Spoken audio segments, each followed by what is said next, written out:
Good morning. Seeing that most of our CPAG members are here today, we will, Josh, will you please call roll to establish a quorum? Dr. Corey Greenlaw, Present. Gabriela Tavitian, Present. Babatunde Ilori, Dr. Amy Nguyen Hernandez, Dr. Kelsey Crossan, Present. Samara Palco, Present. Dr. Angela Pasquale, Present. Matt Patterson, Joshua Salas, Present. Dr. Charlotte Vega, Present. Holly Ladiri, Susan Connolly Fox, Present. Dr. Jennifer DaCosta, Present. Ruben Arillo, Emily Jaramillo, Present. and Jamie Rogers. Present. We have a quorum. I hereby call the June 2026 meeting for the California Practitioners Advisory Group to order at 9:01.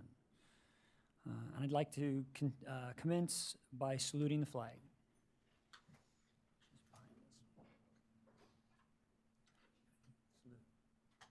I pledge allegiance to the flag of the United States of America and to the republic for which it stands, one nation, under God, indivisible, with liberty and justice for all.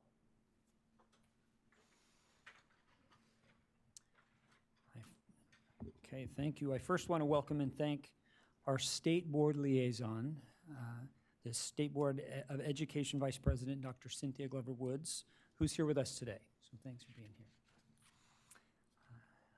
Couple of business things before we get into some of the stuff. I hope everyone had a good, safe trip. Happy to be here. Most of us, fantastic, super excited for a fun-filled agenda that we'll be able to have lots of good discussion and plans. So we're excited to have you. Our next CPAG meeting will be on Friday, December 4th. So please mark your calendars, make sure that you put that in, and we can go from there.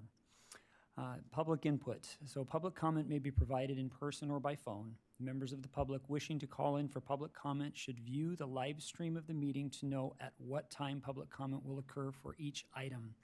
Public comment can be provided during the meeting by dialing the phone number and access code listed on the screen during each item. The operator will notify callers when it is their turn to provide public comment. Public comment will be limited to 1 minute. Please turn down the speaker volume on your computers if you are following the live webcast to avoid an echoing effect. First, we will take up item 5 out of order to approve the minutes from the December 2025 and March 2025 meeting. After we will move on to the rest of the agenda, which includes items on number 1, the aligned dashboard and assessment data releases, California's differentiated assistance and statewide system of support, local control and accountability plan revisions for the 27-28 school year, considerations for renaming the college and career indicator, and then lastly, item 6 is the general public comment item during which members of the public may provide comment on matters that are not specifically listed on the CPAG agenda. As mentioned, we will now first take up item 5, approval of the minutes from the December 2025 CPAG meeting and the March 2026 CPAG meeting. As a reminder, approval of the December 2025 minutes was previously postponed due to the lack of a quorum last time that we met. CPAG members, you were provided with links to both sets of draft minutes, which are also posted on the CPAG website. I will pause briefly to allow members a moment to review.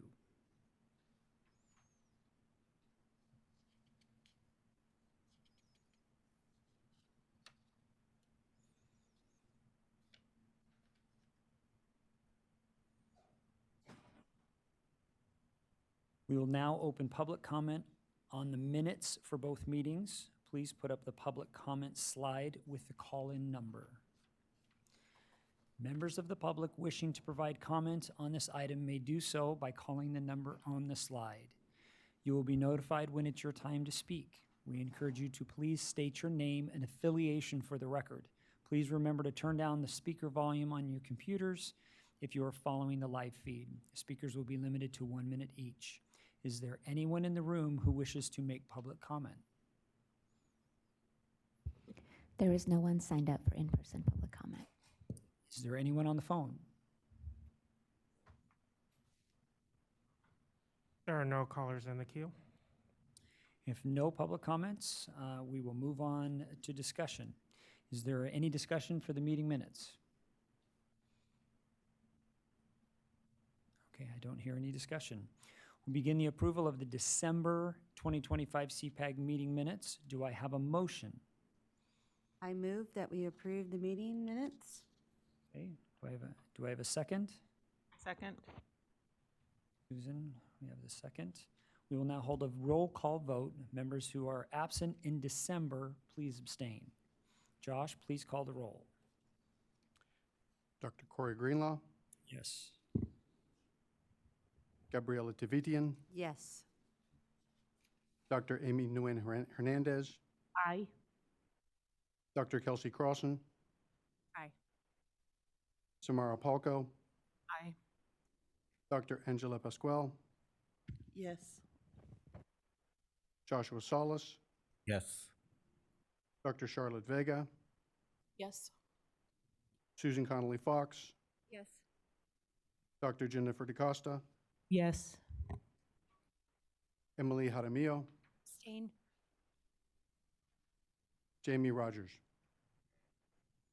Yes. Oh, excuse me, abstain. The motion carries. All right, next we will move on to the March 2026 CPAG meeting minutes. Do I have a motion?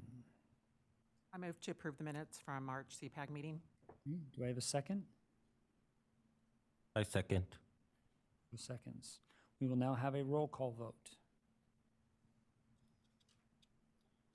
Dr. Corey Greenlaw, Yes. Gabriela Tavitian, Yes. Dr. Amy Nguyen Hernandez, Abstain. Dr. Kelsey Crossan, Aye. Samara Palco, Yes. Dr. Angela Pasquale, Yes. Joshua Salas, Yes. Dr. Charlotte Vega, Yes. Susan Connolly Fox, Yes. Dr. Jennifer DaCosta, Abstain. Emily Jaramillo, Yes. Jamie Rogers. Yes. The motion carries. All right, thank you very much.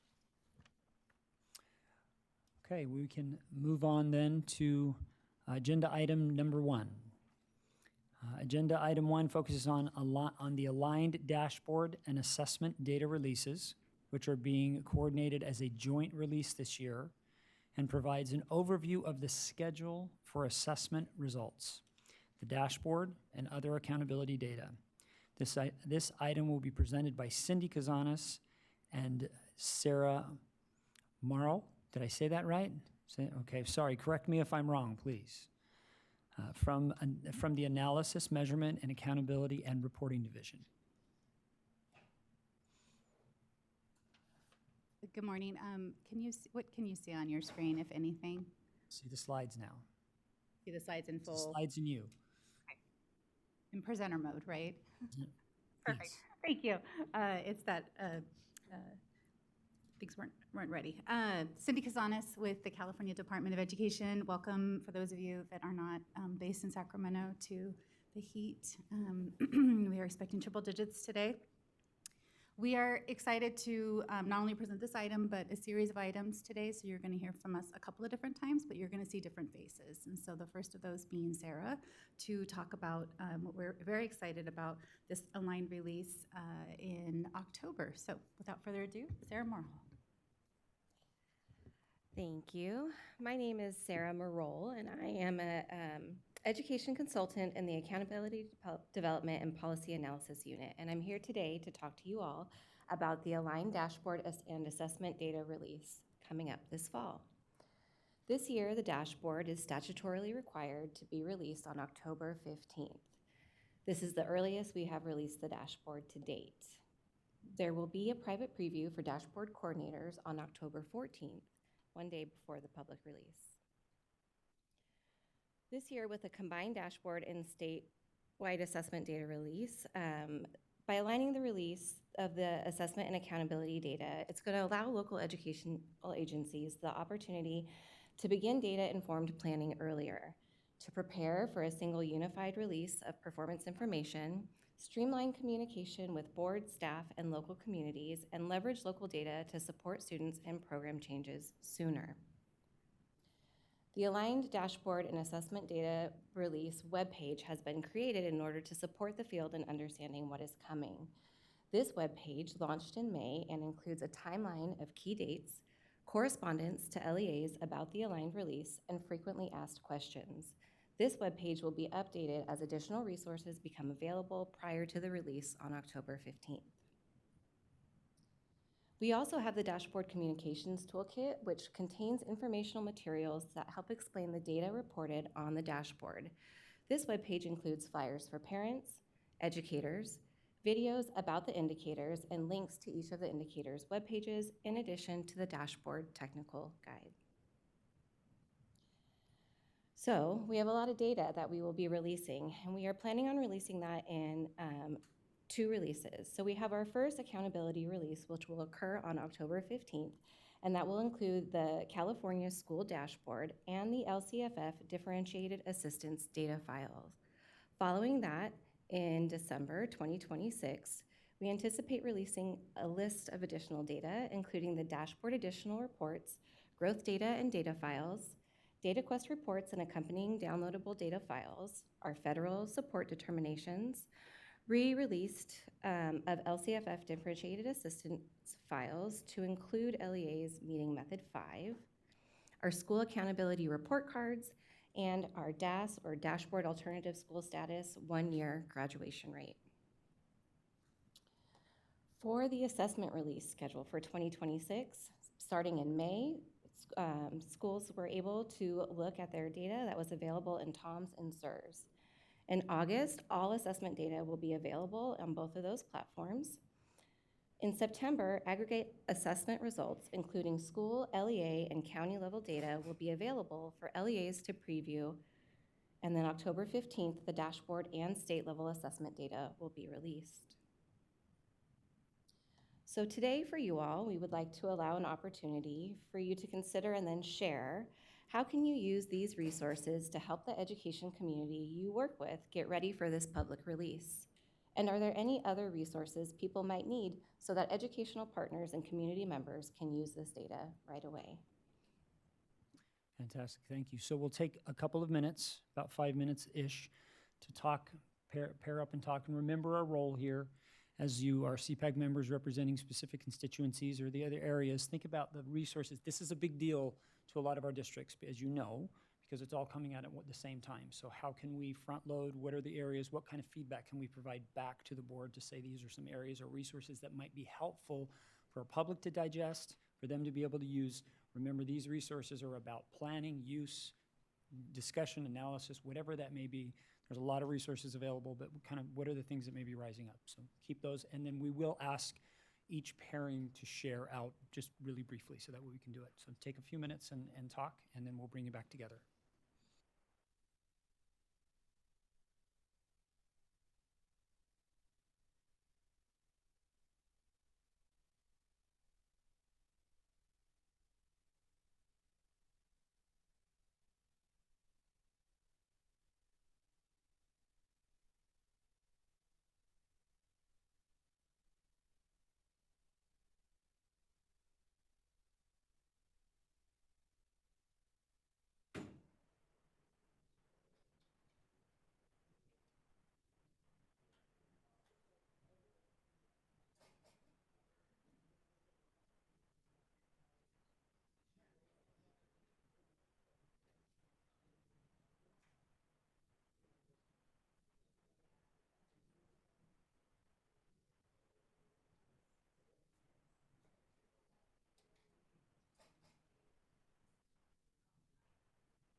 We're going to give you about 30 more seconds, and then we're going to wrap you up. So 30 more seconds.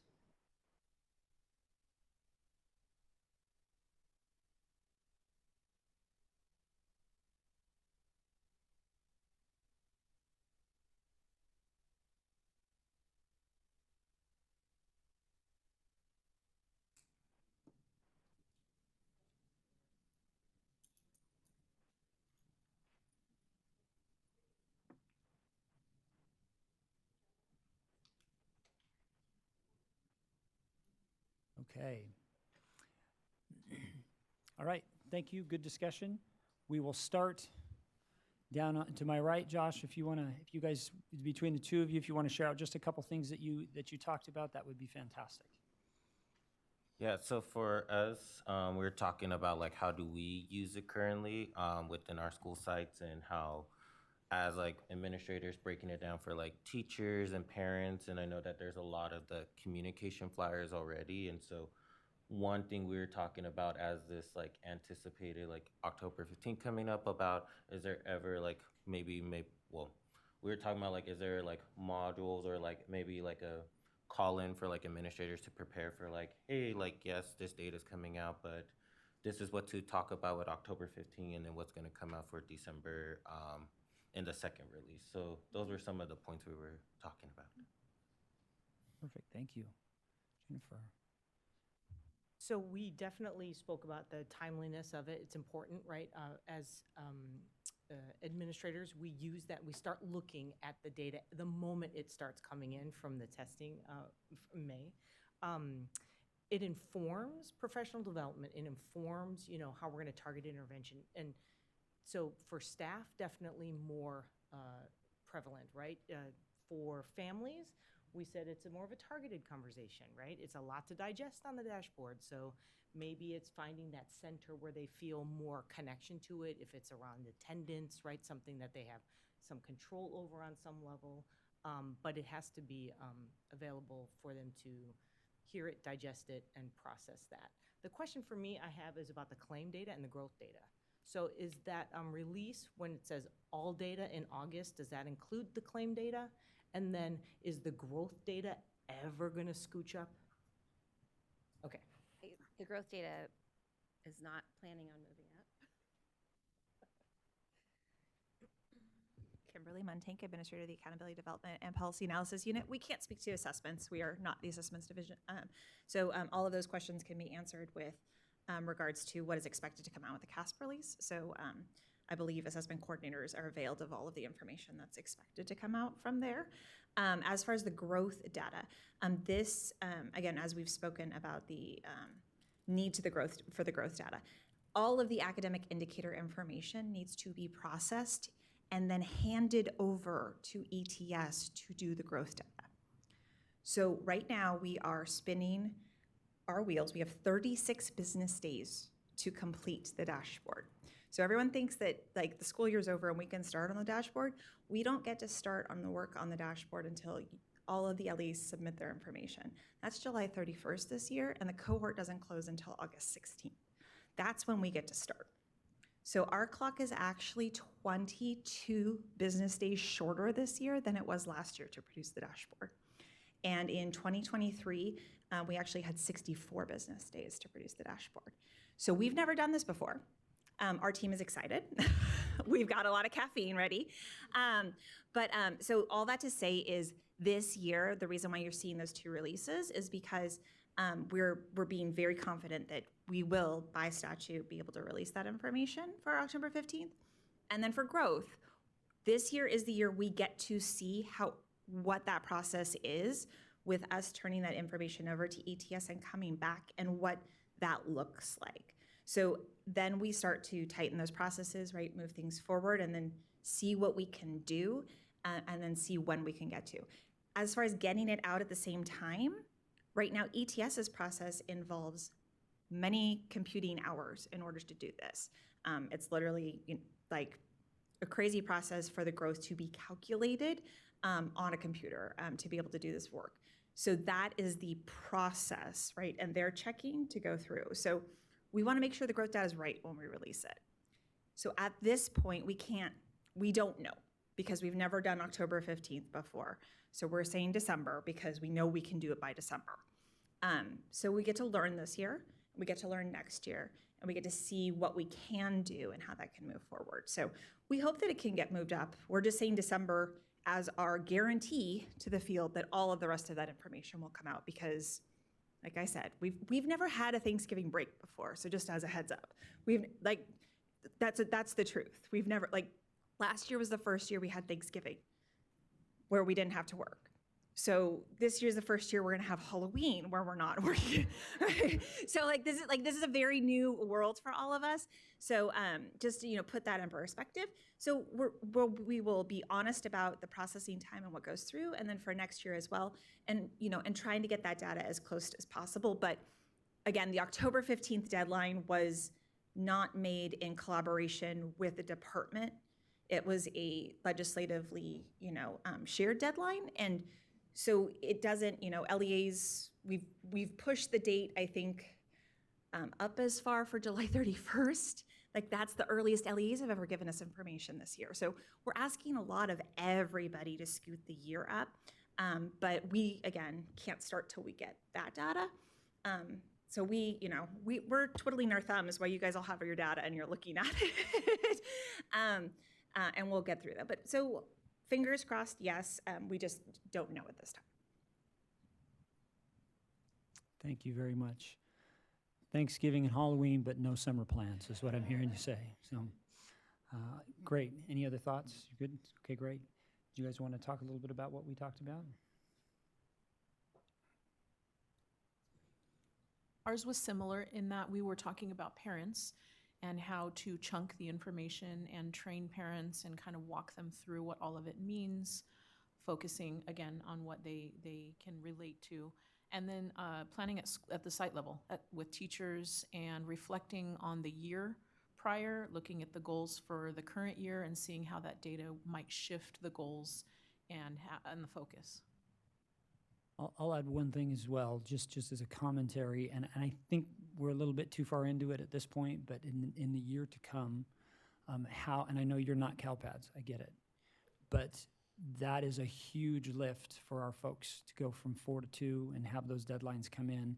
We don't just want data, we want accurate data. And so I think that's one of the things that the board and others need to consider is how are we working with the CDE and CSIS to help our folks make sure that the data are accurate, correct, and done on time. So, as Kim said, you guys have it and are ready to go, and it's good because there's a lot of anecdotal conversations I've seen around this, but that's a big one because it does shift. That's the biggest shift. I mean, like, yes, it's great that we're getting it at the end, and they've done a great job. I mean, one of the biggest compliments to the CDE that we've heard that I keep hearing over and over again is how available and ready test scores are already. Before the school year even ended, we're using, having discussions.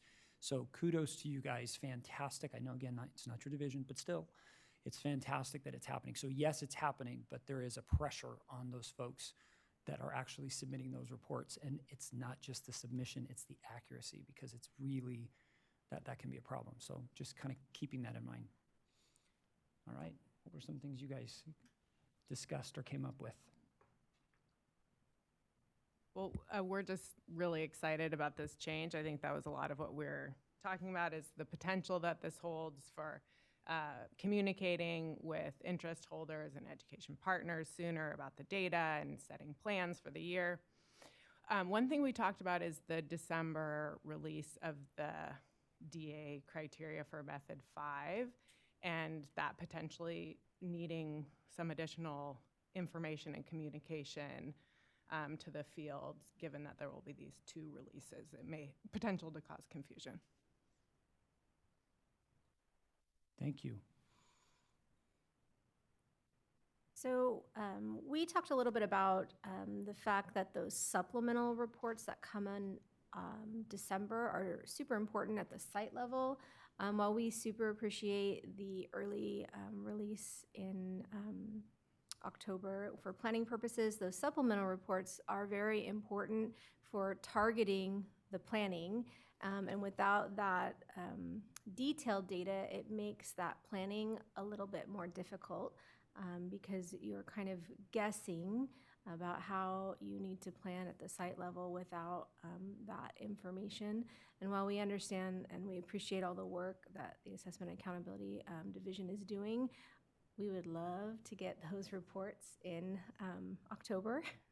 We know it's a heavy ask, but with the data coming back earlier, a lot of the schools are planning based on that data already. So we have a general idea of how things are looking, but we don't have those detailed subgroup, reporting. And so if we had those detailed reports earlier, we could be more targeted early on. Getting them in December, you're almost 50% into the school year. And so, having to change plans and, plan differently halfway through the school year is challenging at the school site level.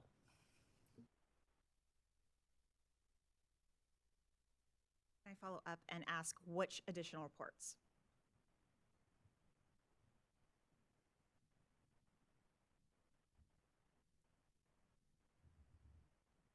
The dashboard additional reports. So which of the 14 reports? So we were looking specifically at the reports that come back for, like, for example, all of the subgroup, like percent. Okay, so yeah, so all of that information will be available. It's in the downloadable data files. So it just won't be available on the web reports. Oh. So that is the only thing that's missing. So I just want to clarify.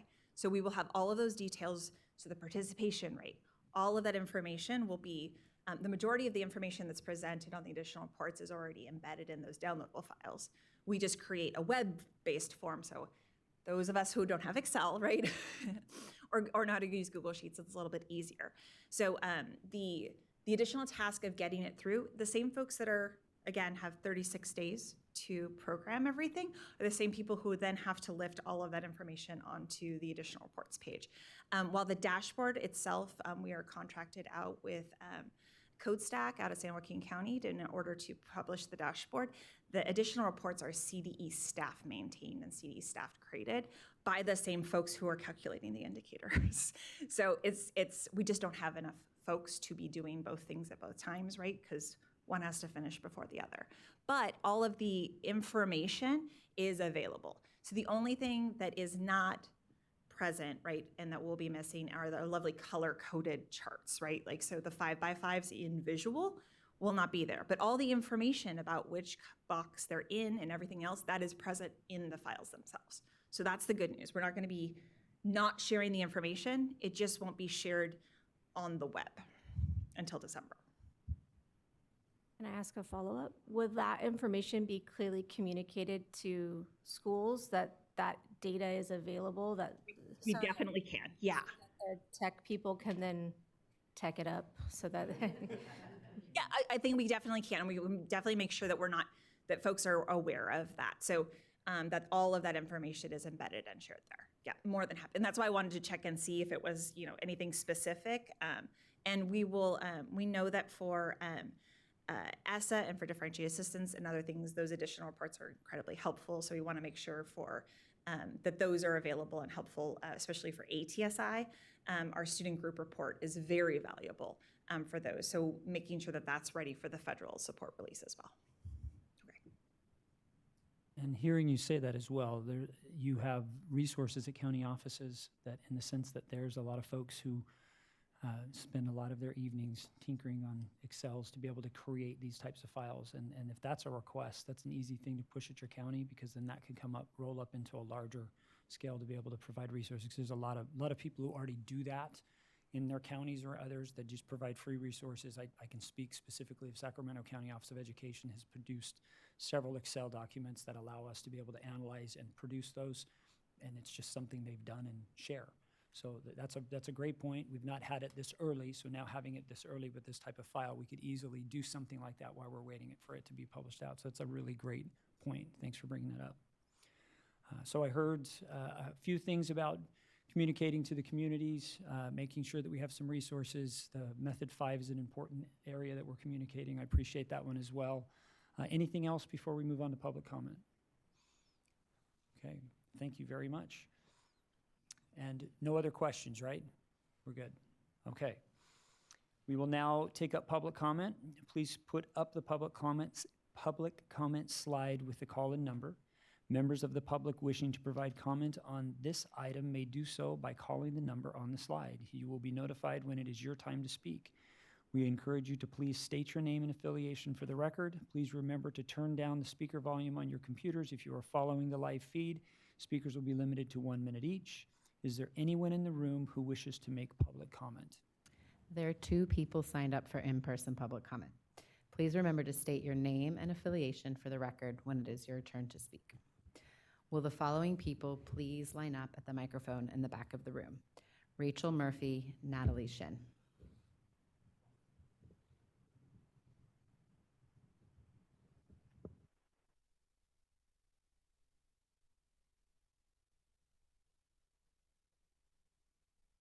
October 15th deadline, and appreciate the clarification about the release of the downloadable data files, as timely and complete data is critical for LEAs, families, community partners, in order to understand student performance and make informed decisions. We do recommend that the department issue a supplemental DA identification that incorporates the newly available growth data, and this approach ensures that the state maintains statutory timelines while also allowing the growth state indicator to inform DA eligibility. Thank you. Good morning, Natalie Shin here on behalf of Californians Together. We appreciate the department's efforts to meet the statutory requirement to publish the 2026 dashboard by October 15th. We align our comments with the LCFF Equity Coalition and share the concerns about delaying key accountability elements, including growth data and data files, data quest reports, and school accountability report card files to the second accountability release anticipated in December 26. We understand that the growth data cannot be available by October 15th, but urge you to continue to release the other data quest reports and downloadable data files with the October dashboard release or in as timely a manner as possible. Timely and complete dashboard data is critical for local education agencies, families, and community partners to fully understand student performance and make informed decisions. Thank you. Thank you. Is there anyone on the phone? Good morning, caller. Caller with the phone number ending in 8256, please state your name and affiliation for the record. You have 1 minute, and your time starts now. Hello, this is Robert Mannering calling from Children Now. I want to echo the comments made by my equity colleagues. Children Now would like to see the student growth indicator become a full state indicator with color ratings and incorporation into the DA criteria. Encouraging LEAs to focus on student growth is a critical step in closing academic achievement gaps. One of the main arguments against making this change to having it be part of the DA criteria was the fact that growth data won't be available by October 15th. In the timeline presented by staff, the department will release the student growth data at the same time that the department will be re-releasing DA files. We see this as an opportunity. So Children Now recommends the state incorporate the data from the growth indicator into this re-release of LEAs identified for differentiated assistance so that the growth can become a full state indicator and help districts with growing achievement gaps represented by low scores on the growth indicator address those challenges. Thank you.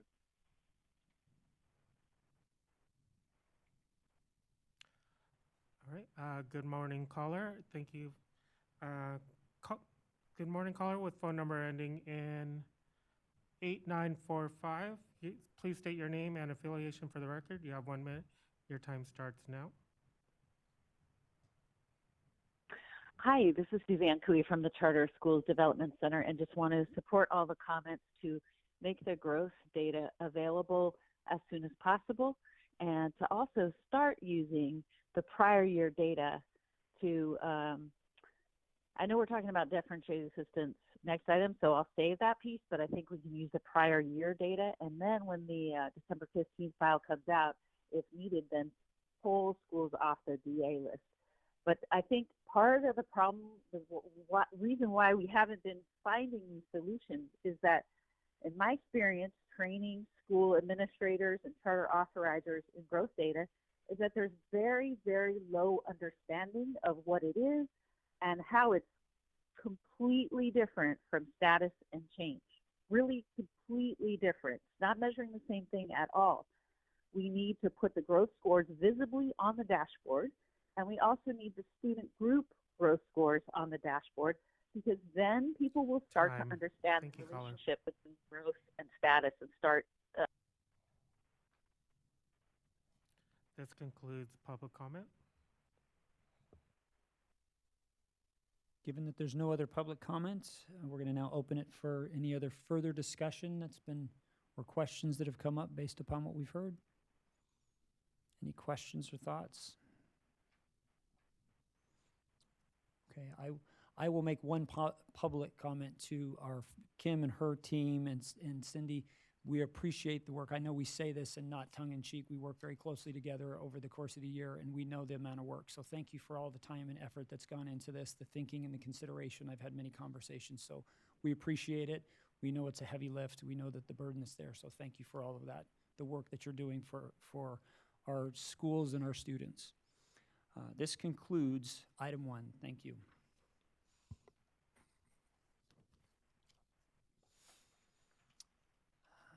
Agenda item 2 is the California Differentiated Assistance and Statewide System of Support. Please note we're going to take a break after this item.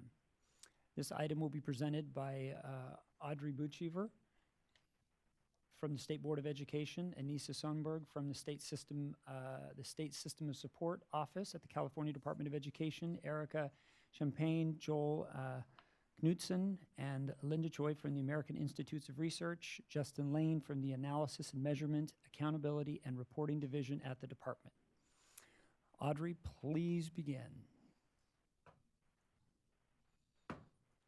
Okay. Let's see. Can you hear me? Okay, perfect. Good morning, Chair Dr. Corey Greenlaw, Vice Chair Tavisian, members of the California Practitioners Advisory Group. I'm Dr. Audrey Buchever, Senior Policy Director at the State Board of Education. I'll be kicking us off with item 2, which is the California's Differentiated Assistance and Statewide System of Support. We will be focused on the redesign of DA and DTA eligibility criteria.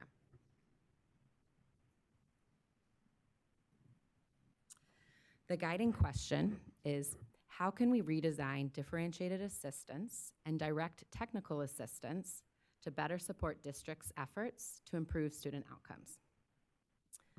The goals of this DA and DTA criteria redesign are to streamline the pool of districts eligible for DA and DTA to focus on those with the highest need, to strengthen coherence and transparency in identification, provide more time and support for sustained improvement efforts, and prioritize meaningful improvement over recurrent compliance processes.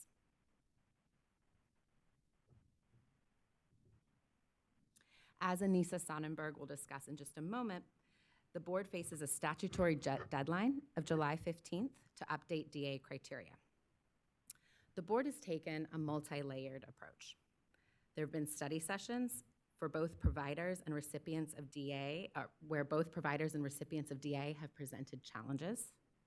Research and evidence drawing on California's own system, including work done by your fellow CPAG member at WestEd, Kelsey Crossan, as well as learning from other states.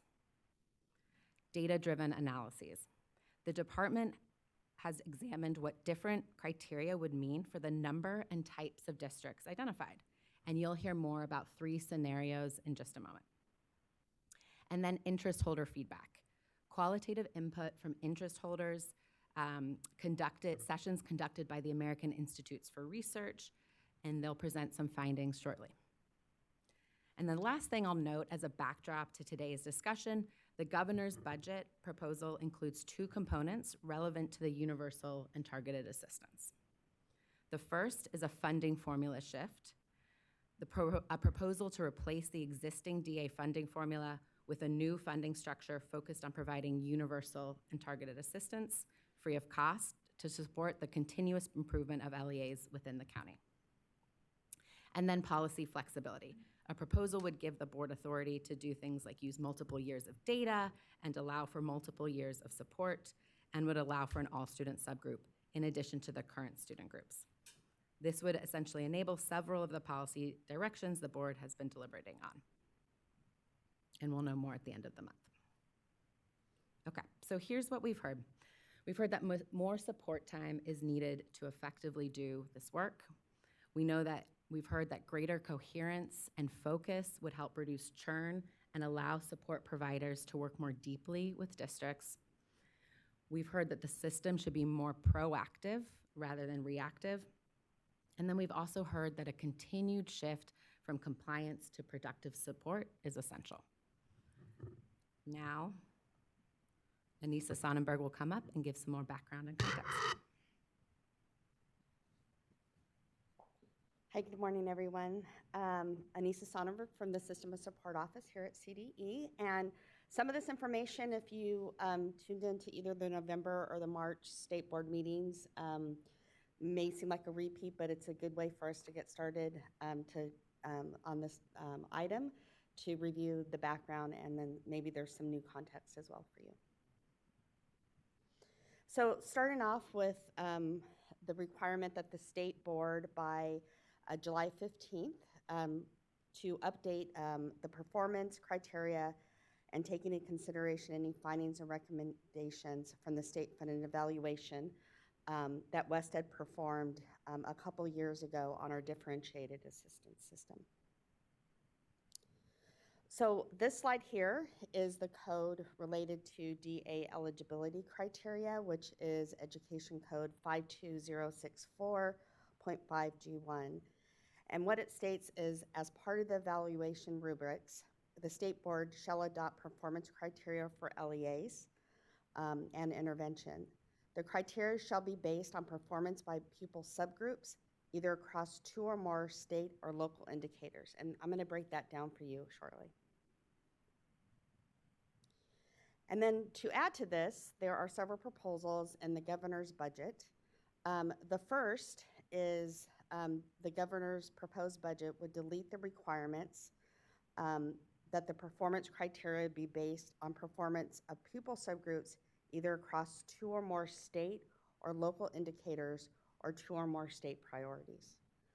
It also authorizes the State Board of Education to adopt a unique performance criteria for LEAs and intervention, beginning with the release of the 2026 dashboard, and every 3 years thereafter will require the State Board of Education to determine LEA eligibility for assistance and intervention based on the updated performance criteria. Additionally, the governor's proposed budget would apply the updated performance criteria to certain determinations made by the California Collaborative for Educational Excellence, also known as CCEE, as to whether assistance from the collaborative is necessary for school districts and county offices of education. And lastly, the bill would, beginning with the release of the 2026 dashboard, require a 3-year cycle of technical assistance, which is currently 2 years for our districts and county offices of education.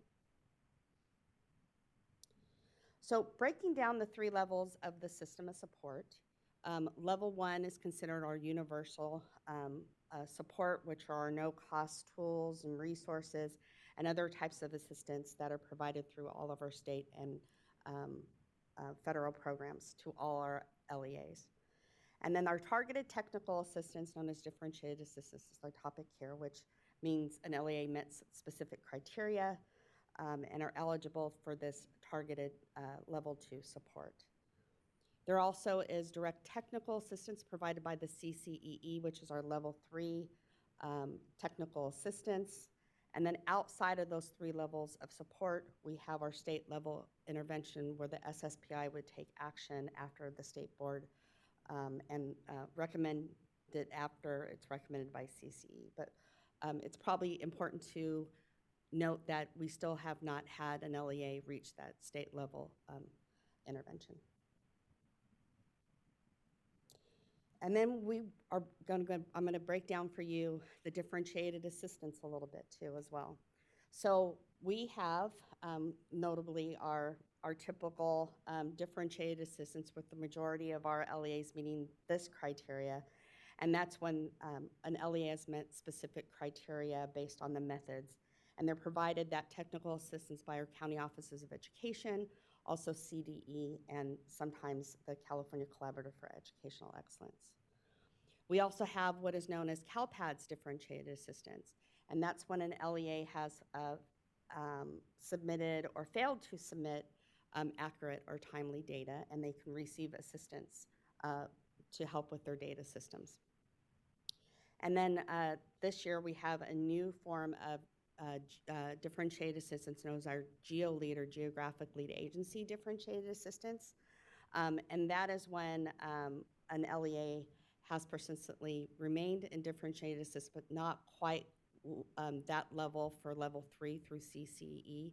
And so we have our expert lead agencies, known as our geographic leads, that can provide that extra support on top of what they're already receiving with their county office.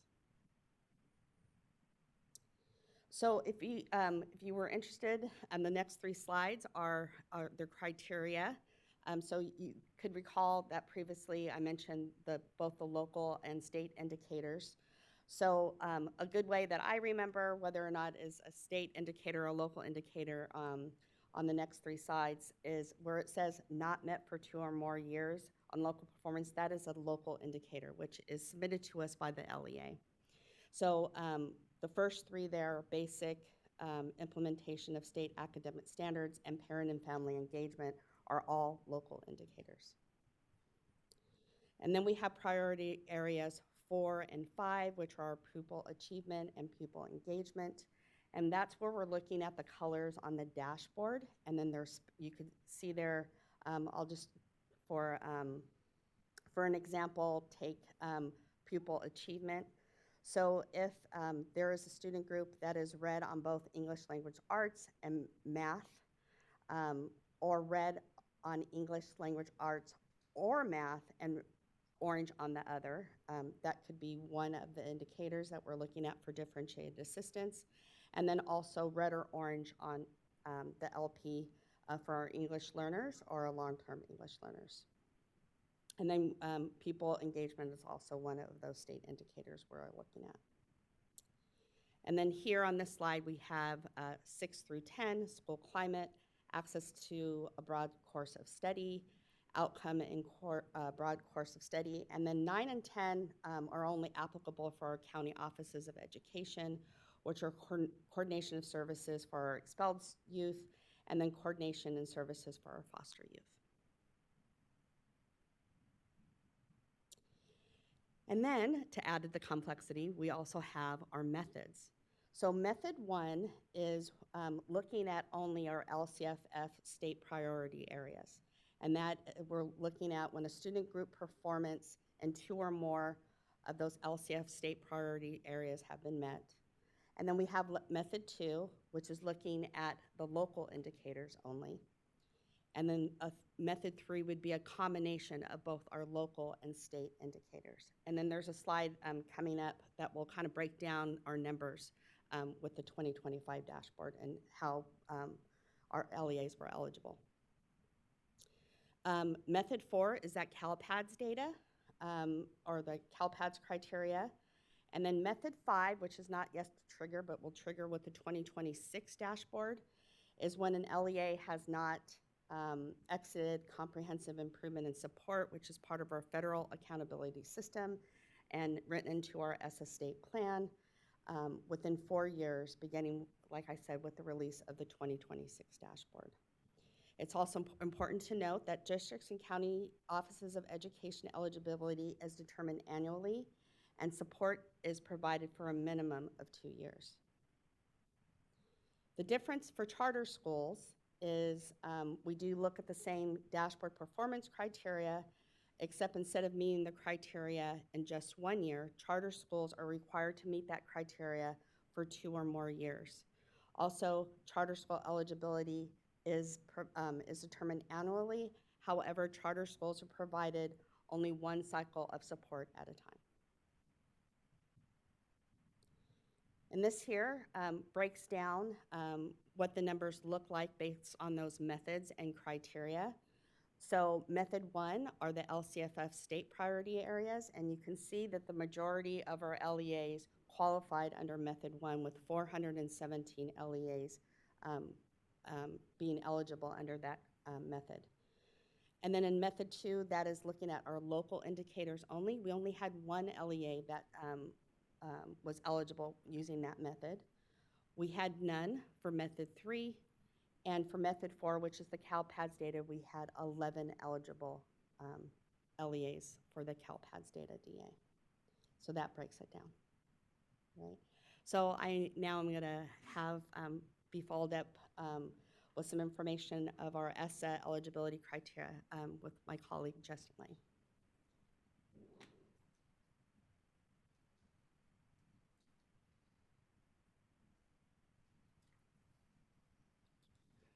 Thank you. I'm honored to present to you today on differentiated assistance criteria, the scenarios that Audrey laid out on A, B, and C, as well as going through ESSA, because both ESSA and differentiated assistance, well, it's my jam, so I like to present on it. And I will say that Chairman Corey, you had mentioned the heavy lift that our division has done, specifically being in Nambiar, Mark Riera, and Sue Lee. All the scenarios you've seen, there's 16 that we've done, 15 for the May board item, and one additional one that we're presenting today, have all been done by this incredible team. And so just to give you a scope of the work they do, it takes 2 weeks to get the differentiated assistance done when we do the dashboard. They had to do this 16 different times with the same quality of work. So the quality of these scenarios is the same quality you would see when we go in this, when we release the dashboard.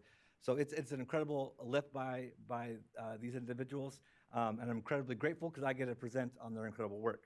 So when it comes to ESSA, so we have this, the ESSA criteria that if a school is in CSI, both low performing and low graduation rate, and does not exit, so that means that they have been in CSI since at least 2023, and they have failed to exit every year because we make exit determinations every year.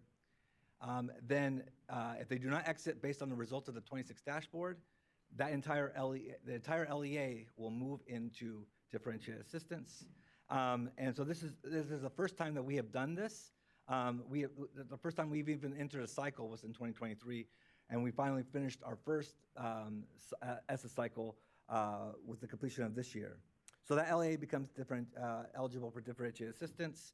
And so you see here that for CSI low graduation rate, the criteria to enter is a 3-year combined rate of below 68%. And the same is true for exiting. So if a school wants to exit CSI low performing, we just look at the 3 most recent years of the graduation cohort rate, and if it's above 68%, they exit.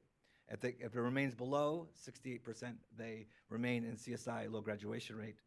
And CSI low performing, the way we determined this based on the 23 dashboard was they had all red indicators but one of another color, and then 5 or more where the majority are red. So for the first criteria, if for example, if a school had just one indicator with a color, and that color was red, they would meet criteria 1, because all their indicators, which is just one, would be red.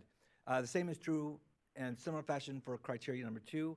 If they had two indicators, only 2 indicators with a color, and one of those colors was red, they would be eligible for CSI low performing.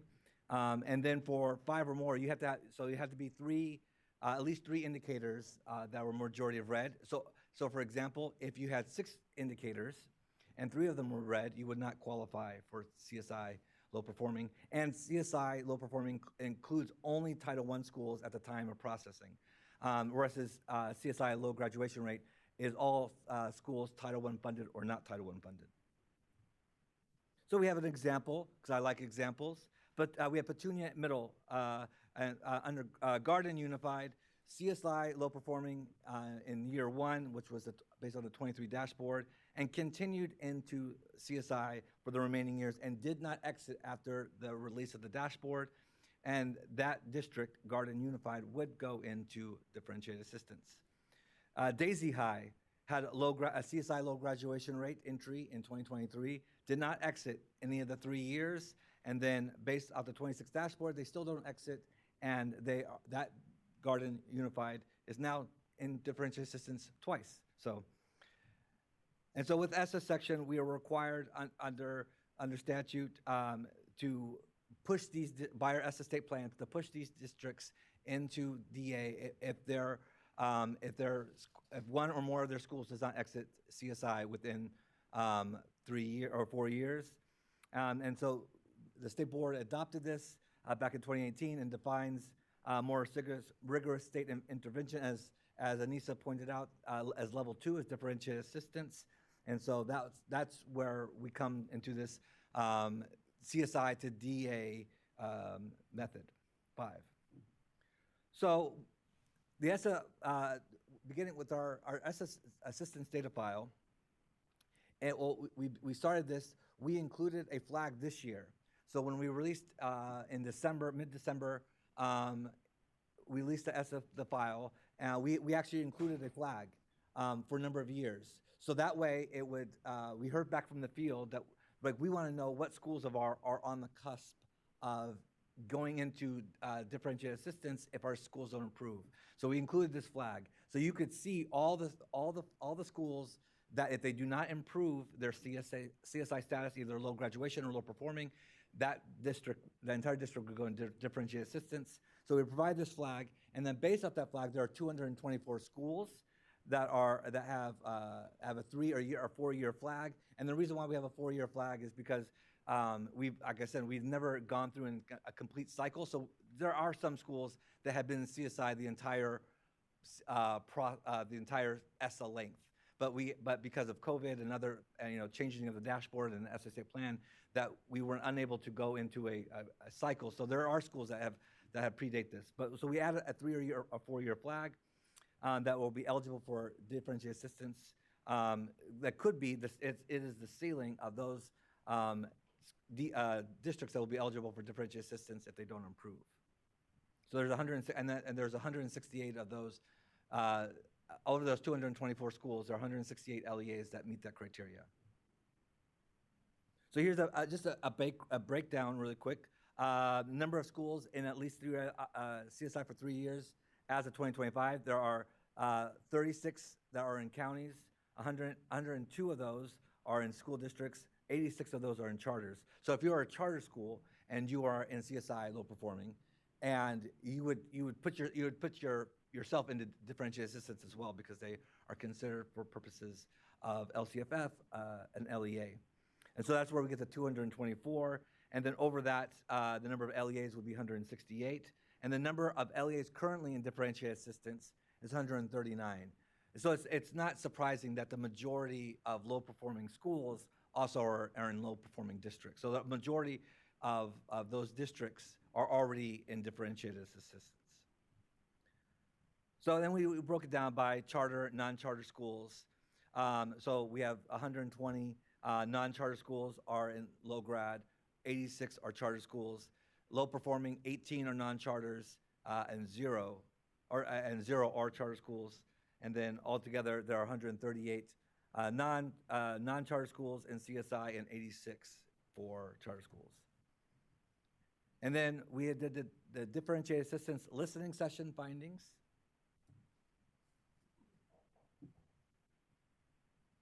Good. Thank you. Okay, so now we presenting over Zoom. We have our colleagues from American Institutes of Research who will present findings from the DA listening sessions.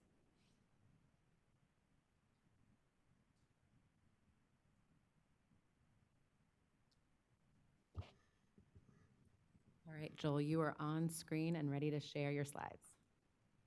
Perfect. Thanks, Audrey. I think I just tried to share. Are people able to see my slides? Yes, we can see your slides. Terrific. Thank you so much for the opportunity to join you this morning. My name is Joel Knudsen. I'm a principal researcher at the American Institutes for Research, and I'm here on behalf of the West Comprehensive Center and an AIR team that includes my colleagues, Erica Champagne, who's here virtually with me, Linda Choi, who's in the room with all of you, as well as Ben Kalina and Nada Reyes. And I'm pleased to be able to share some insights about some potential changes to the differentiated assistance or DA eligibility criteria from a set of listening sessions we conducted earlier this spring. If anybody in the group had an opportunity to attend or review this May State Board meeting, many of these findings are familiar to you. But essentially, to better understand a set of proposed changes that the State Board is considering, we turn to members of the field to gather input and insights about the support for and insights about the potential outcomes associated with those changes. We conducted 6 listening sessions to gather perspectives that were conducted between April 3rd and April 28th. Participants were invited through a standardized process coordinated by the state. And although the sampling strategy was not designed to be representative of Californians or even those engaged with the statewide system of support, we deliberately sought a range of perspectives in an attempt to elevate important considerations about the design of DA. Sorry to interrupt, Joel. It's cutting in and out a little bit, so I don't know if there's a Wi-Fi issue, but we have Linda back up who's able to pick up from where you left off. Okay. So maybe we'll just switch over now so that everyone can hear the slides being presented. Okay, that sounds great. Okay. Sorry about the technical difficulties. All good. Tech stuff happens.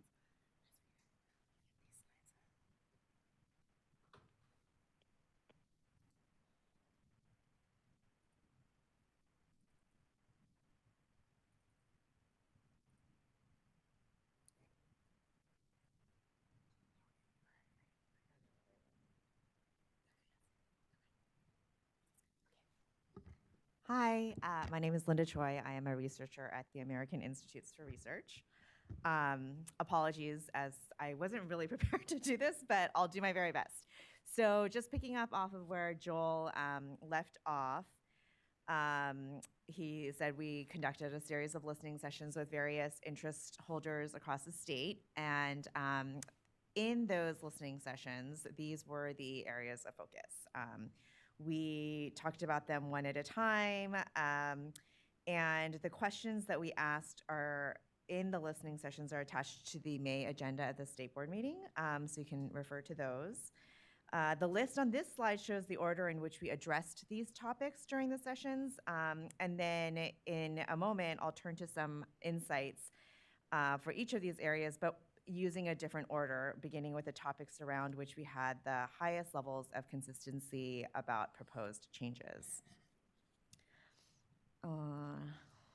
Okay, so some of the overarching themes that we heard in the listening sessions were, consistency with research and study sessions, balancing consistency with local context, promoting coherence across the statewide system of support, maintaining a focus on equity, and a desire to discuss questions with colleagues and requests for data runs. So taken together, they suggest a desire to move beyond a system often experienced as deficit-oriented and focused primarily on identifying failure toward a system that recognizes strengths, progress, and local context. Feedback echoed many observations that have emerged in research about the process. Discussion about individual proposed changes reflected the importance of a system that responds to the context in which LEAs operate and shifts towards a more asset-based approach. Although questions focused on eligibility criteria, participants also emphasized that high-quality, coherent, and aligned supports are essential to an effective system. Participants often expressed that any changes to the system should maintain a focus on equity, specifically in service of the state's most historically marginalized students. They also expressed a desire to discuss the questions with colleagues, so AIR and State Board staff provided the questions to these folks so that they could facilitate their own conversations with colleagues. And participants requested to see data runs to inform their responses, and it's important to note that these sessions that we held were in April, so before the May 2026 State Board meeting where the data runs were presented. The following slides will provide a summary statement of perceptions of specific focus areas based on our analysis, followed by a few specific considerations noted by listening session participants for which we would like to highlight for State Board to consider as it makes decisions on DA eligibility criteria adjustments. Okay. Okay, the first topic was CalPADS and local indicators, where participants emphasized the continued importance of maintaining accountability for accurate and timely data submissions, even if these measures are no longer included in formal DA eligibility criteria, to ensure access to quality information about the state's education system. Okay, there was also a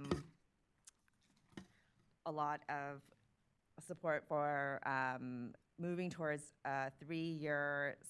using 3 years of data for DA eligibility, and also support to align it with a LCAP 3-year cycle.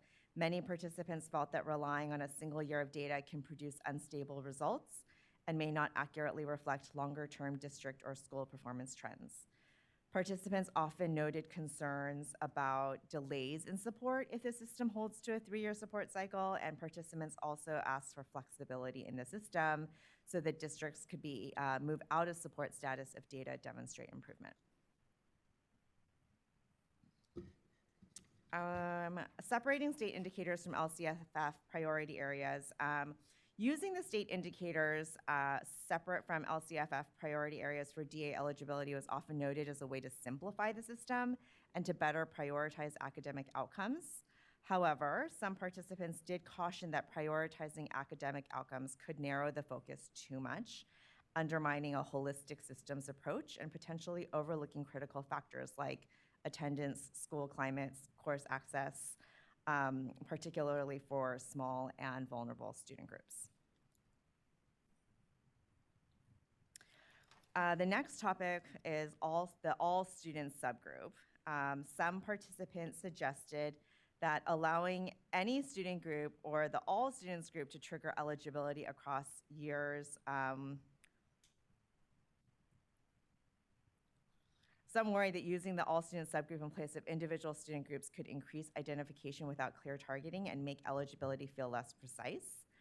An all student subgroup may help when subgroup performance fluctuates from year to year, but can mask uneven progress across groups. It has the potential to increase the number of LEAs identified for DA. Some equity participants suggested exploring different subgroup thresholds or alternative triggering mechanisms specifically for smaller districts, rather than creating an entirely new pathway for eligibility.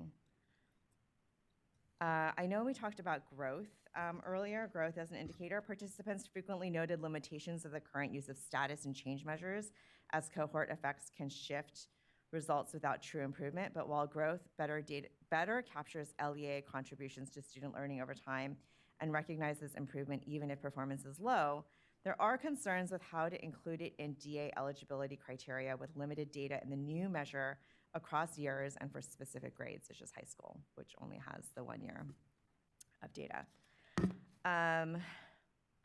Science as an indicator, there was general acknowledgement of the importance of science, but mixed opinions on whether and how to include it in DA eligibility criteria. Some participants raised concerns that maybe adding science as an indicator could dilute focus. There was concern that if more focus in DA is attended to science, then the current science assessment may need refinement.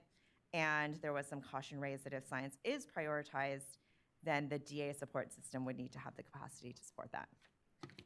And then for the DAS COE schools, participants generally expressed support for modifying DA eligibility criteria for DAS schools and County Office of Education programs in recognition of the unique contexts and the student populations that these schools serve.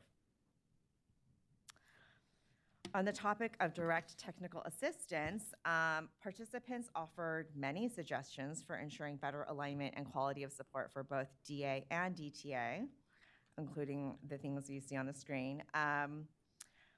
Several participants noted variability in supports and called for a more systematic evaluation of what is working to build a system of support from there.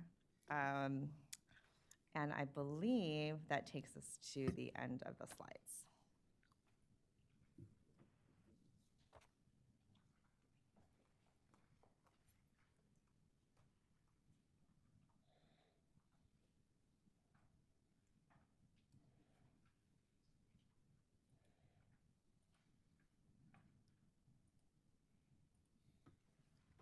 All right, thank you so much to AIR for the quick pivot.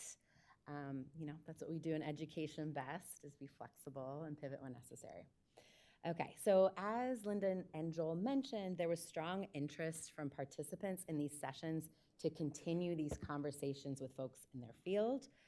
So SB staff shared session materials, so the slides, polls, and note catcher, with geographic lead agencies to hold County Office of Education facing sessions. And then we also shared this with LEAs to facilitate local discussions if they were interested as well.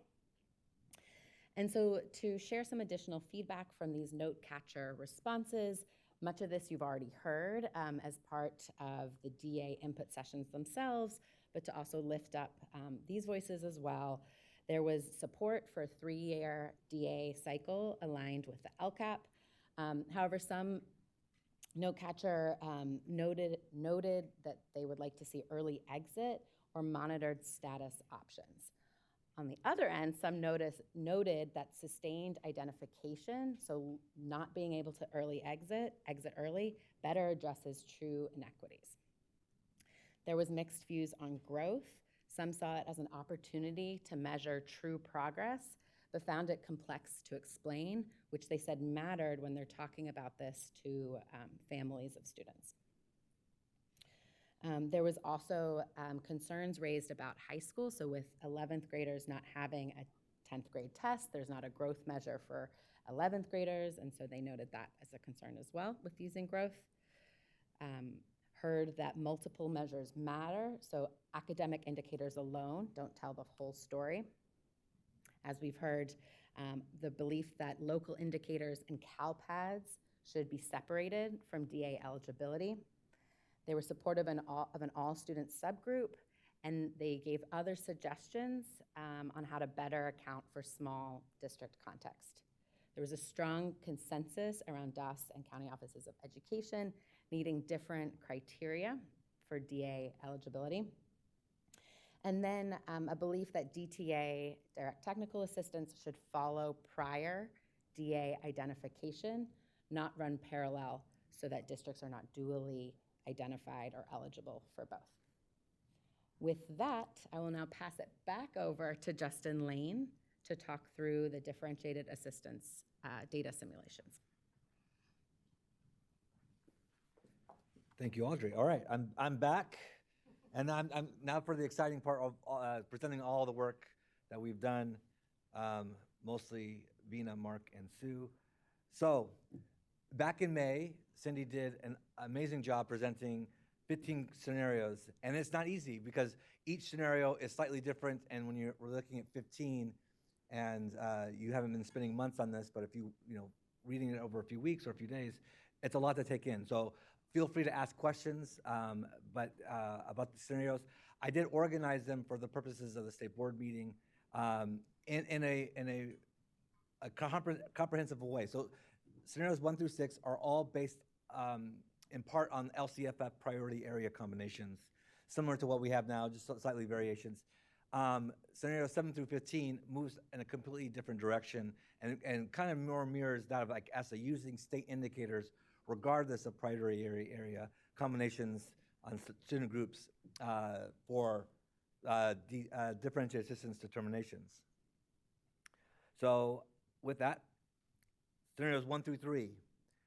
And you'll hear me saying this a lot. Same, different, all, but scenario 1, same student group, any priority area combination. And so for scenarios 1 through 3, we look at, this will be all 3 years, 23, 24, and 2025.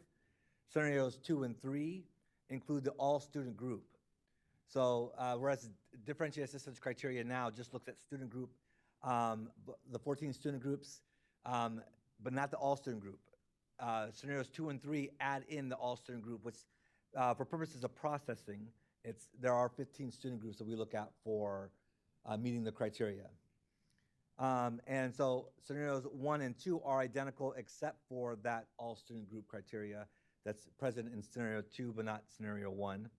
So with that, scenario 1, same student group, any priority areas, 93 districts are eligible, 47 charter schools are eligible. When we look at changing that to the all student group, but the exact same criteria otherwise. It moves up one, so 94 districts are eligible for differentiated assistance, and 3 more charter schools are added at 50. When you look at same student group and same priority areas over those 3-year span, it drops it down significantly to 15 districts and COEs eligible, and then 16 charter schools. And out of all the scenarios I'm presenting on today, this is the only one where charter schools exceeds the count of districts and COEs. Which because I like to geek out on this, that's just fascinating to me. Scenarios 1 through 3, as a recap, the scenarios 2 and 3, and then the remaining scenarios address this idea for the all students group for those LEAs with small N sizes. Scenario 2, with the inclusion of the all student group, just results in 1 additional district or county office, and then 3 additional charter schools. Really, the impact, as you'll see even in the other simulations, the all student group does not have a significant impact on the results for differentiated assistance. And scenario 3 is the most restricted because it uses the same student group in the same priority areas over 3 years.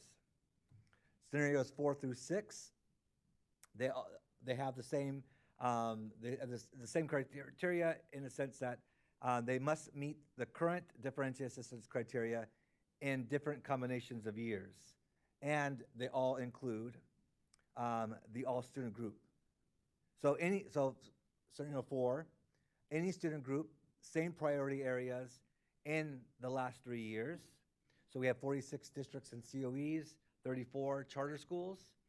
When we change that to the same student group in the same priority areas, and then we change the number of years, instead of the last 3 years, it's 2 out of the last 3 years, then that moves it up to 169 districts and COEs and 95 charter schools. And then when we remove that aspect, we just look at the last 2 years. In scenario 6, it's the same student group, same priority area in the last 2 dashboard years. It drops it back down to 68 districts eligible for differentiated assistance and 50 charter schools.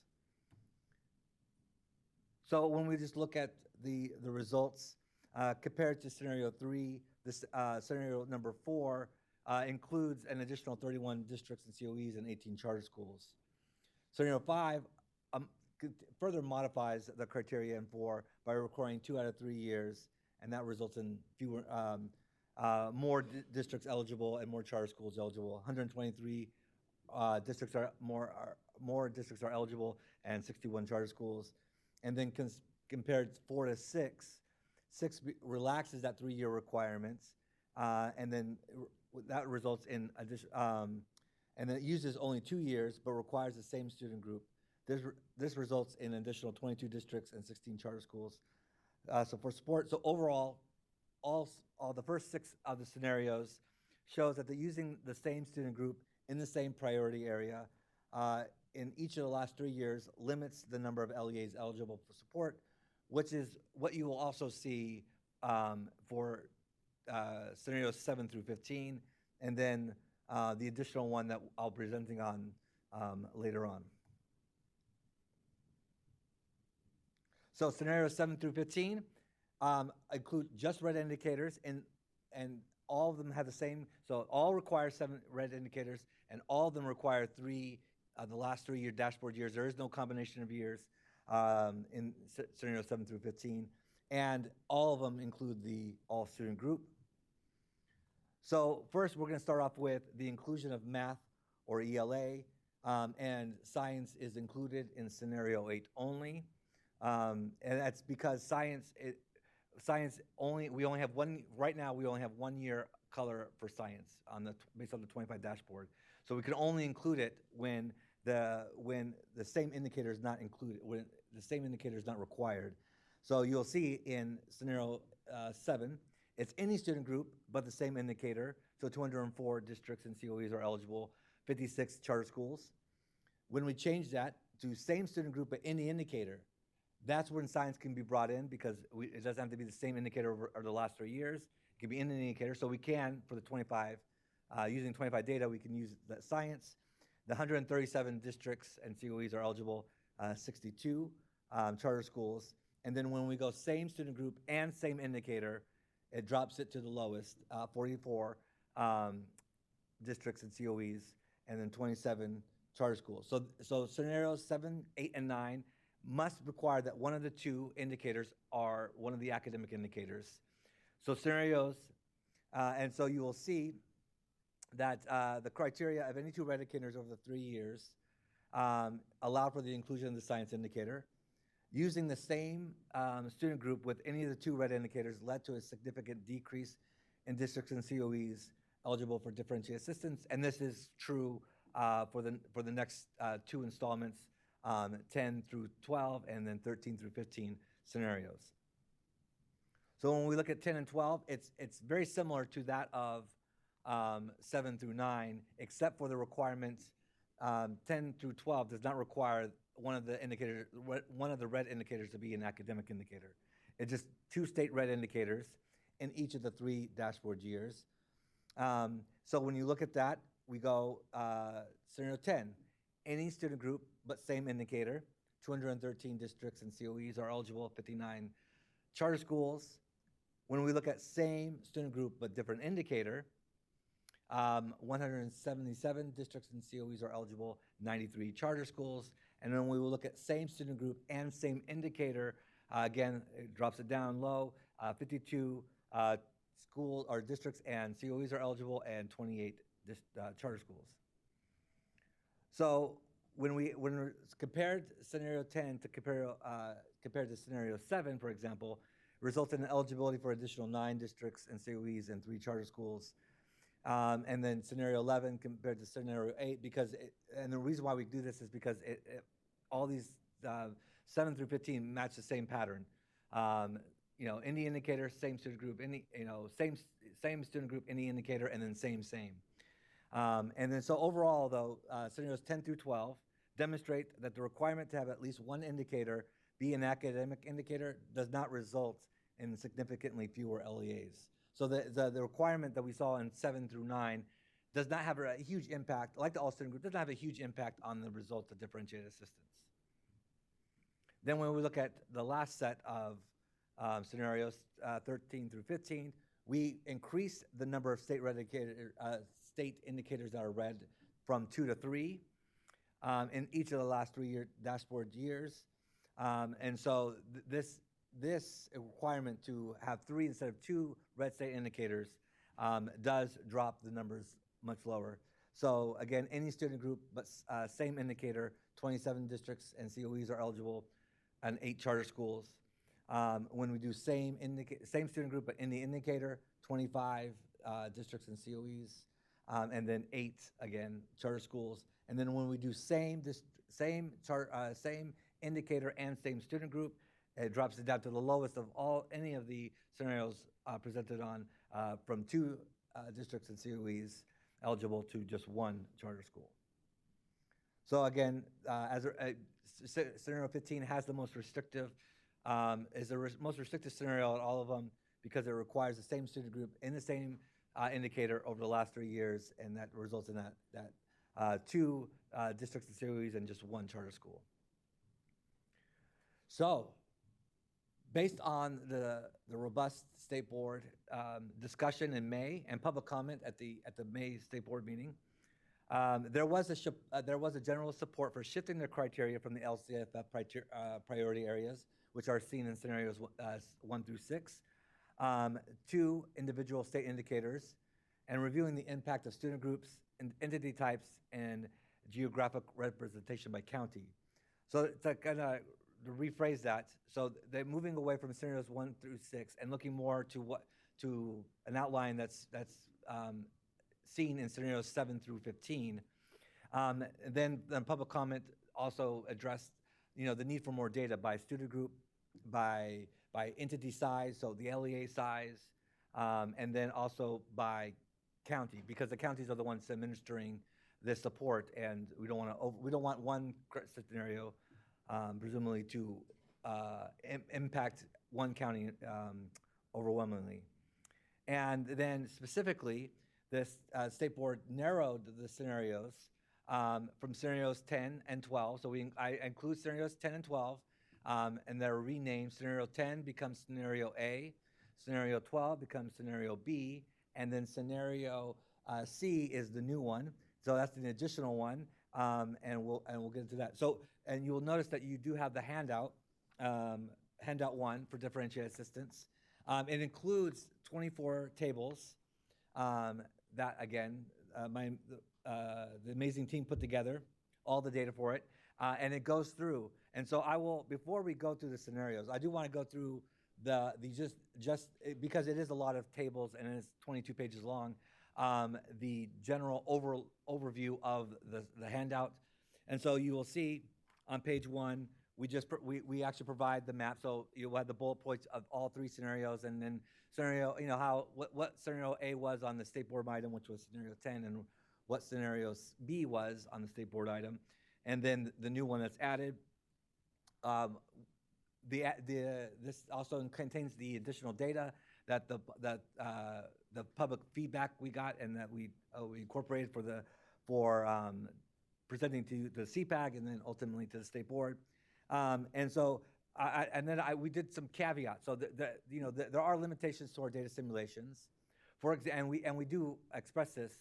So, for example, where CCI cannot, or what will maybe formerly known as CCI will be included, could only be included when we have 2 years, when 2 years of data are needed, because we only have, as of the 2025, we only have 2 years of CCI data. However, when we go to, yes. I think you're on this slide. Yes, thank you. So where CCI will be available all 3 years when we go to produce the 26 dashboard. So that's a limitation. We also have a limitation on the LTEL student group has the same limitation. Right now, we only have 2 years of data for the LTEL student group. And so a lot of the simulations can't include the LTEL student group for that reason. However, in producing the 26 dashboard and the 26 LCFF assistance results, we will have that data available, and they will be fully included. So CCI, LTEL students will be fully included. Science indicator, if that were to be incorporated into differentiated assistance, could only be included, we'll have 2 years after the 26 dashboard of science, color in science. So whatever criteria is chosen, the state board meeting in July, science could only be included if there wasn't a requirement that'd be the same indicator over the last 3 years. So I know that's a lot, but we do go through all the data limitations that our simulations have, because we want to be upfront and transparent with what we can and cannot predict with the available data. So going on to the third page of handout 1, it just provides the overview of the abbreviations that we use because these tables are long for the student groups and the description. And then we have an abbreviation for the state indicators, and then the description of what that indicator is. So I'm just going to go through scenario A, and because scenario A follows the same pattern as B's and C follows the same pattern, and so I don't have to go through all that. But we provide for each scenario, we provide the overall number of districts, COEs, and charter schools separately that were eligible under this scenario. And then you'll see on table 4 on page 5 that we have the scenario A results. And so, another caveat to keep in mind is that these tables cannot be compared to, so you cannot compare table 4 here under scenario A and then the same table that you see in scenario B. Because while they are identical in their format, they're not identical in their meaning. So they do mean different things because of the combination of their specific criteria. So keep that in mind when comparing it. Only compare it within the context of the scenario that is given. And so we provide this table by state indicator for COEs first, districts, and then charter schools. And then going to the next table, then we go through results on table 7. We go through the results of how many, under the scenario A, for example, how many districts are eligible for differentiated assistance in Alameda County? And then what's the percent of districts at Alameda County are eligible for support? For example, Alameda, under scenario A, 42.1% of their districts are eligible for support, and that's 8 out of 19. And so that'll give you a good idea of the impact by county of each scenario would have. And then we do the same in the next table, table 8. We do the next one by county for charter schools. And so we have a COE in District 1 table, and then a charter school table. And if you're familiar with, this is very similar to what, actually pretty identical to what we provide every year, and that we present here, I present here annually on the differentiated assistance results. In our state board memo of November 2025, for example, we provide this data, either results. So we wanted to kind of mirror that table to kind of, for familiarity reasons. And then table 9, going back to our CSI to differentiated assistance discussion, we include a table of what that would look like when we look at, assuming that none of those schools exited a CSI, how many total would we have eligible for differentiated assistance under each scenario? So for example, table 9, all the LEAs under methods 1 and 5, would be 381.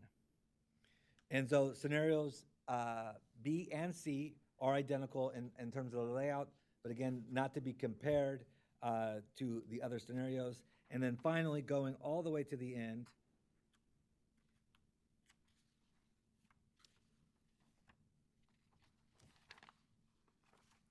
going to page 22, we add a table on the district size.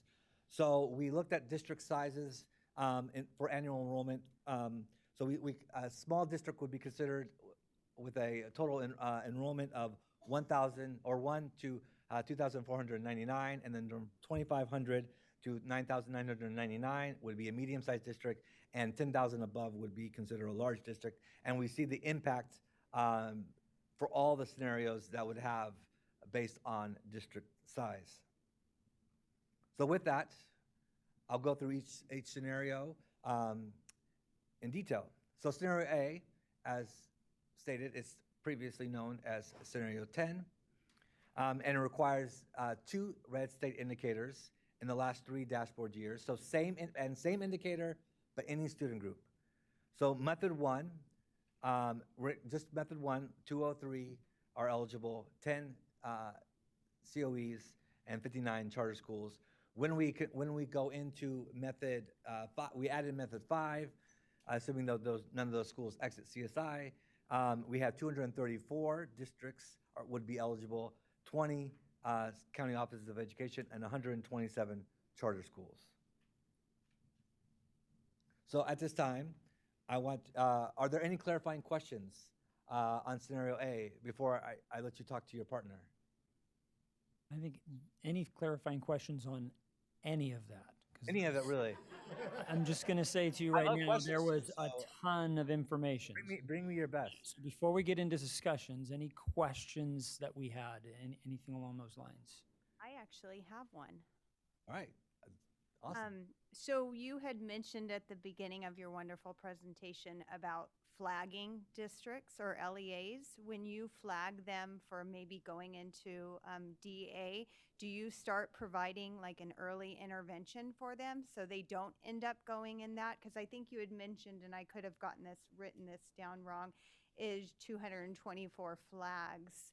Do you start providing that early intervention to prevent some of those subgroups ending up in DA? I'll let Anissa Sonnenberg address this question.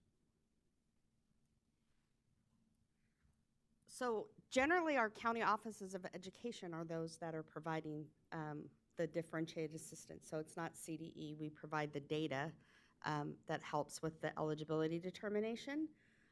However, there are, especially if they've been identified previously for differentiated assistance, they're constantly looking at their local data, live data, through the process of DA. So, and the data comes from the LEA. So a lot of times they're very aware of where they currently stand with their student outcome data, and especially if they're already participating in differentiated assistance.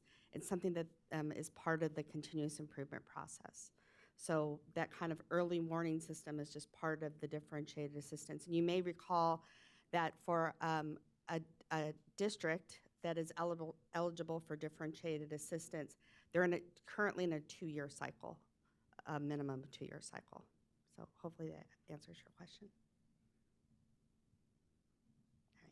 I'll comment on that as well. So that's part of what counties do as well, is that there is universal support that happens within the county to support the districts. And what we do is make sure that we're working with, we're aware of.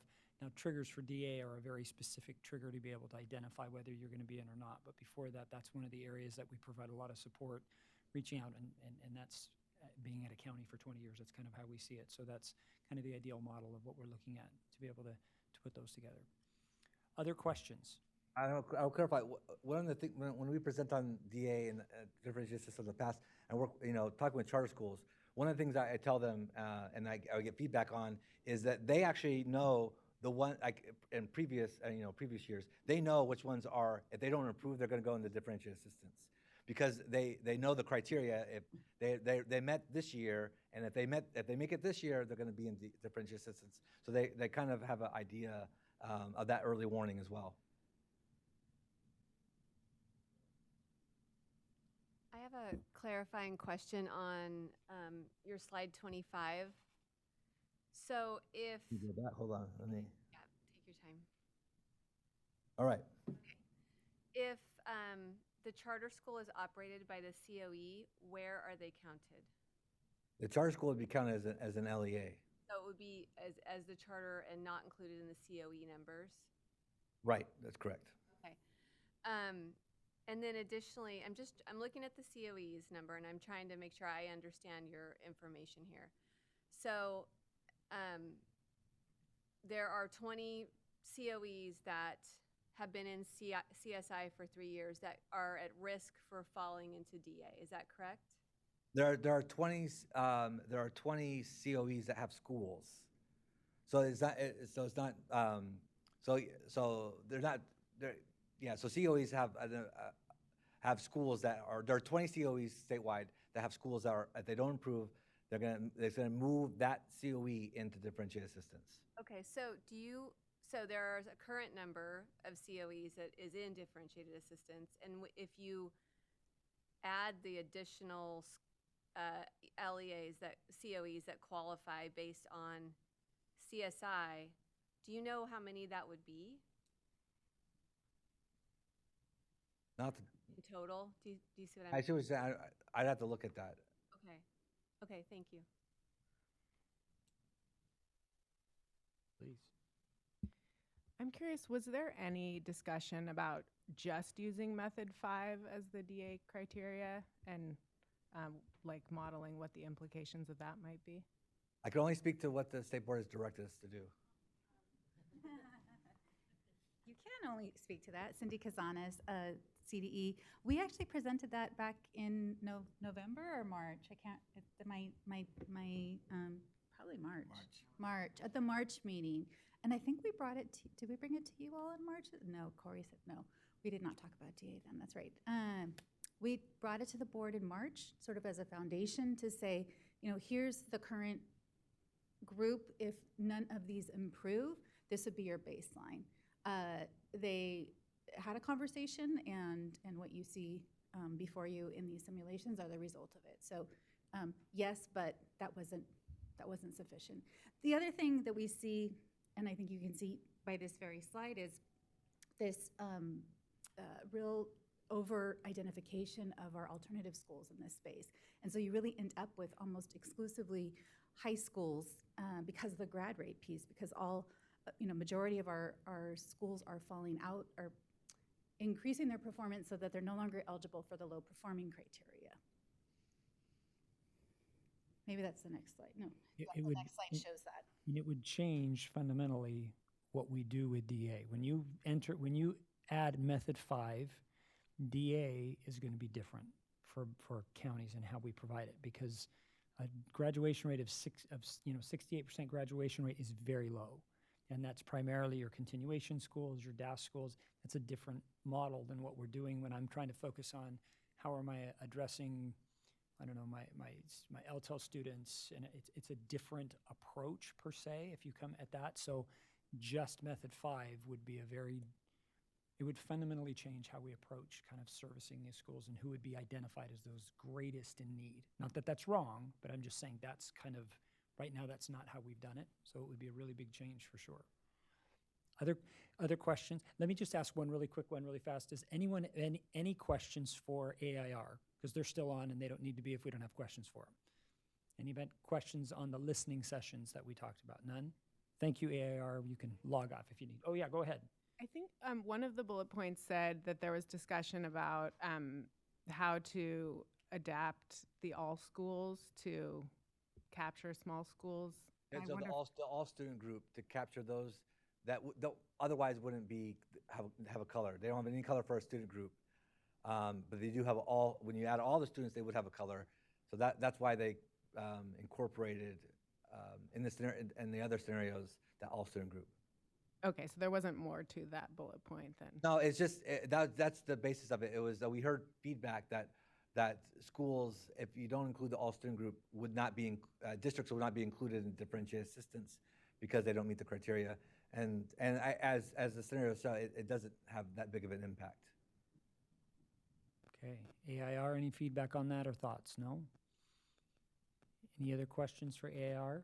Okay, go ahead, Jennifer. Just a question about what does shall result in more rigorous state-determined action mean after 4 years of not meeting? I'll give it to Anissa, who addresses that piece. I only do the eligibility determination piece. So in the federal requirement under ESSA is that we have something in place for more risk. So in our case, that is defined as differentiated assistance. So they're already receiving the CSI, and then the more rigorous would be to be eligible for the differentiated assistance. That's what we have defined it as in the ESSA state plan. So with method 5, are we moving? Correct. That's what we're assigning that to method 5. Yes. Any other questions?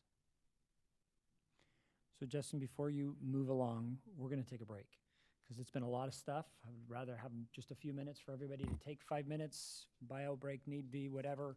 Get your brains together, because then that way when we come back in, we're going to go into each one of the scenarios and we want to have a robust discussion about what we're going through. So let's take a few minutes, take a break, and then we will come back.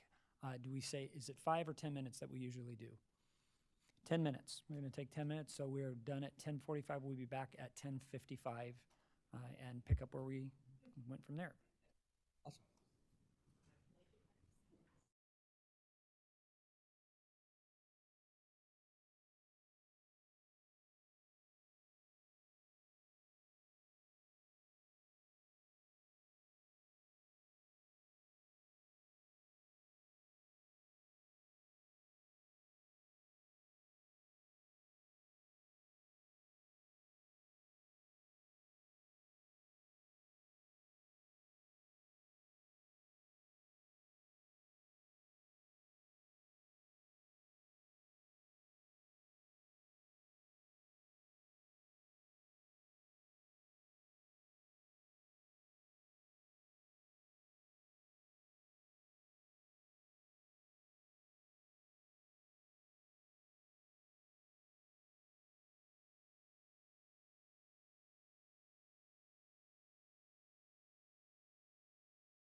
Excellent. Welcome back. Thank you very much. Justin, we're excited to hear the scenarios that you have to present for us. All right, thank you. So with scenario A, are there any additional clarifying questions coming out of the break?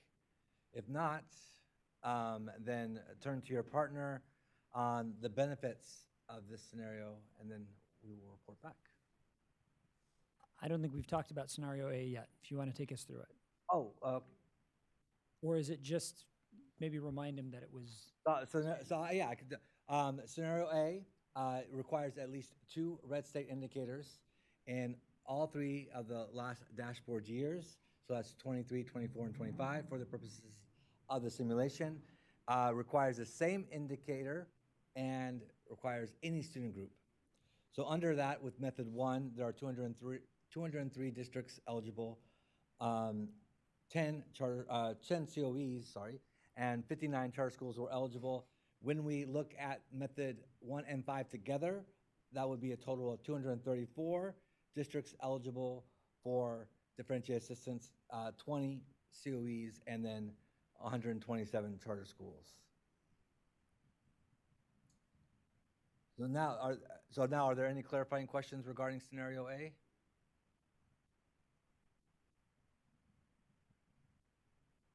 So with that, you turn to your partner and discuss the benefits of scenario A.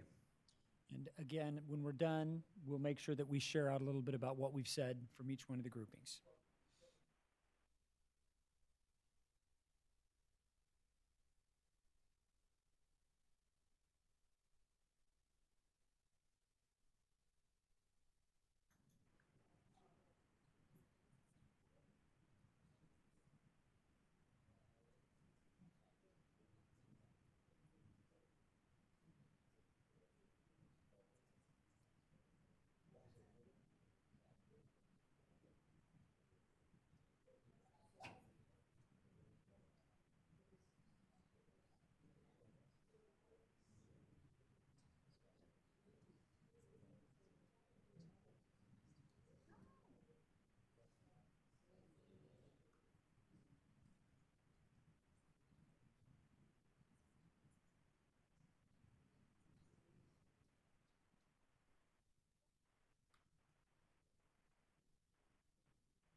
give you about 1 more minute of conversation, and then we'll bring you back. About 1 more minute.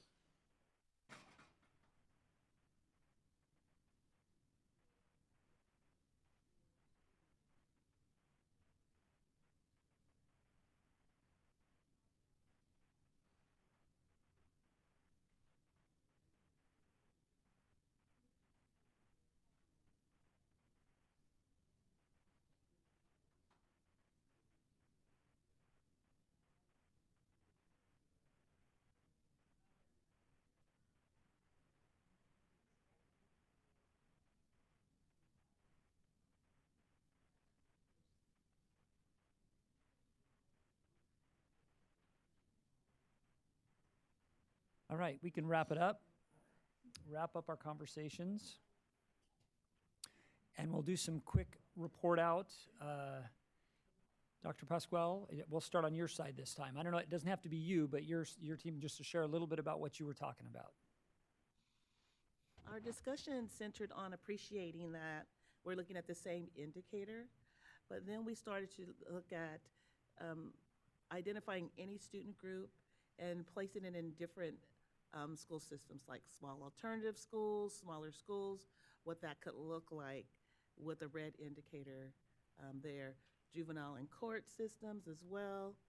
So we were just exploring how that any student group would look in different types of schools.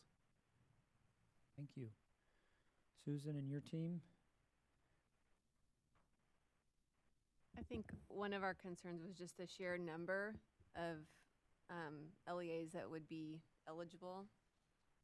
And then also the concern about student groups, the visibility of student groups that could be experiencing persistent performance challenges over time. So this is a shift because we're looking more at the indicator focus, which would tend to lend itself to an all-school approach as opposed to focusing in on a student group that may be the one that really needs the work. Yep, that's right. Yeah, okay. Our group.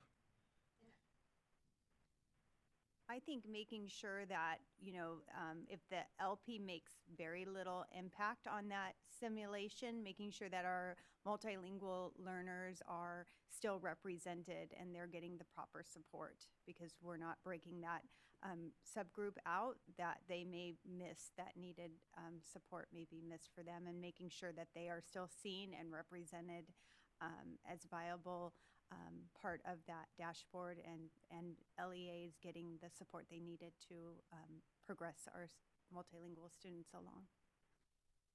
Dr. Wen Hernandez. We spoke pretty much the same as what you just said, Susan, that if you're looking so holistically about all these groups, then really what are you targeting? And if it's so broad, then really is that the true essence of what we're trying to do, which is improve the outcomes for specific groups that may be underperforming. Great, thank you. And kind of a little bit of repeating everyone, any student group really stood out to us because we want to ensure that all students are captured and we can really ensure that growth is the priority and they're actually moving forward and moving out of needing support. So we appreciated having that present. Any other thoughts, comments, questions about scenario A? Okay. I only wanted to address the LP issue. So keep in mind that the reason why you're going to see low numbers, at least with the LTO student group, is because when it comes to those 3 years, we didn't have 3 years of data. So when it becomes the same student group versus not the INI, but when the same student group, LTOs aren't included until the 26 dashboard. So keep that in mind. It will change because whatever scenario is chosen by the state board, it will change. The outcomes will change when we go to produce the 26 determinations. All right, scenario B, previously known as scenario 12, at least 2 state red indicators in the last 3 dashboard years. So same indicator, same student group. Method 1, there are 44 districts eligible.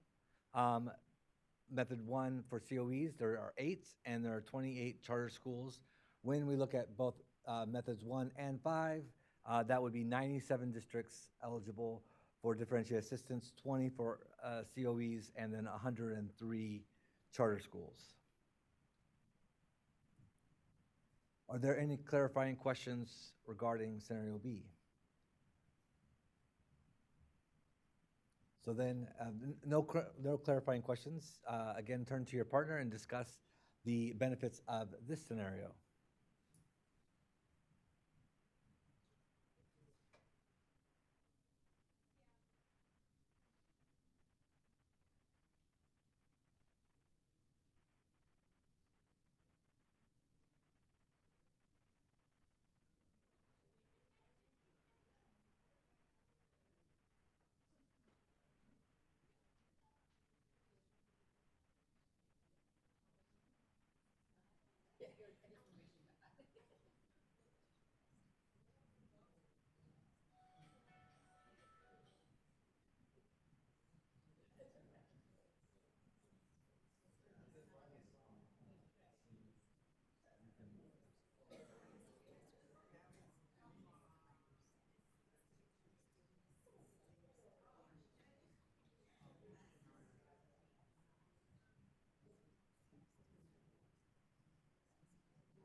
Give you about another minute, then we'll bring you back.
All right.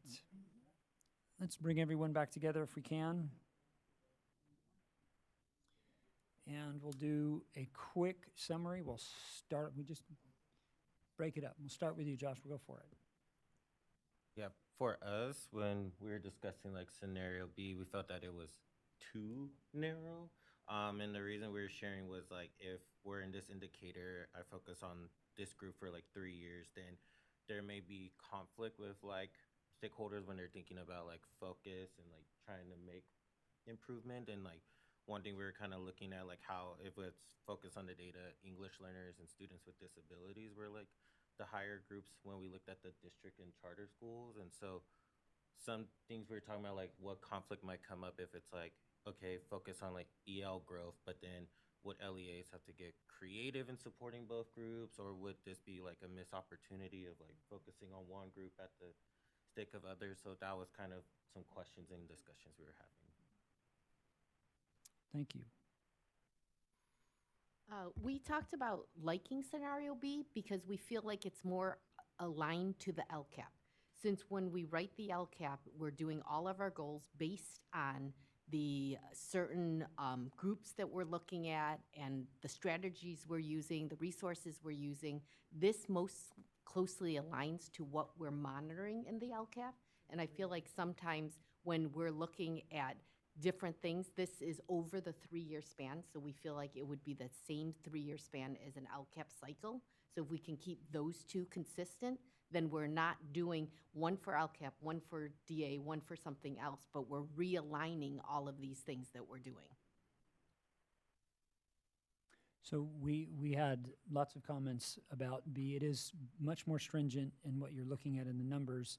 We ran a quick analysis that goes kind of beyond the scope of what you were doing as well as we were looking at this, and there begins to be some concerns.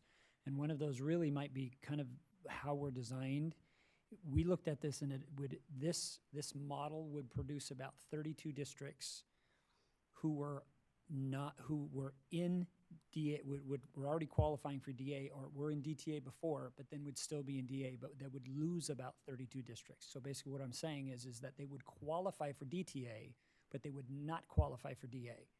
And that's not, like, you can't qualify for the higher threshold if you're not qualifying for the lower. So there's a misalignment in the way DTA and DA are right now. So there needs to be conversation about how do we align that, because that doesn't seem to work very well. If DTA is more stringent, why are they not qualifying for DA as well? And so there's a problem in looking at how these are. And then also just in the state of California, great state of California, in some of our analysis along those lines, we're ending up with about 16 districts that are considered small for the whole state that would qualify under this. Again, this is our numbers. They could be wrong, but this is kind of a rough, it's not back of the napkin, but nonetheless, it's still some of the work. And that seems to be a little stringent. And again, I think it goes to, what is the purpose of changing the DA criteria? Is the purpose to get numbers down? If it's the purpose to get numbers down, then this would be the right approach. But if that's not the purpose, if the purpose is to find those districts and schools that are in greatest need and provide support to those, then I think we need to have more conversations. And so we'll talk about that later and what those may look like. And I understand you're just running the models, that you're not, I'm talking here, you're here. I totally get that. But in feedback to the board, we need to clarify kind of what is our reasoning and approach to what we're thinking about. And that's been a conversation that's had many, many times. So appreciate that. In our group, we talked about, similar to what Amy shared, that having 3 years of data is always a nice, it's a nice trend for us to carry, as well as now we're looking at the same student groups. So those are definitely positives. But obviously what's the most blatant for us is that you have less districts now that are eligible for DA. So that was our takeaway from this.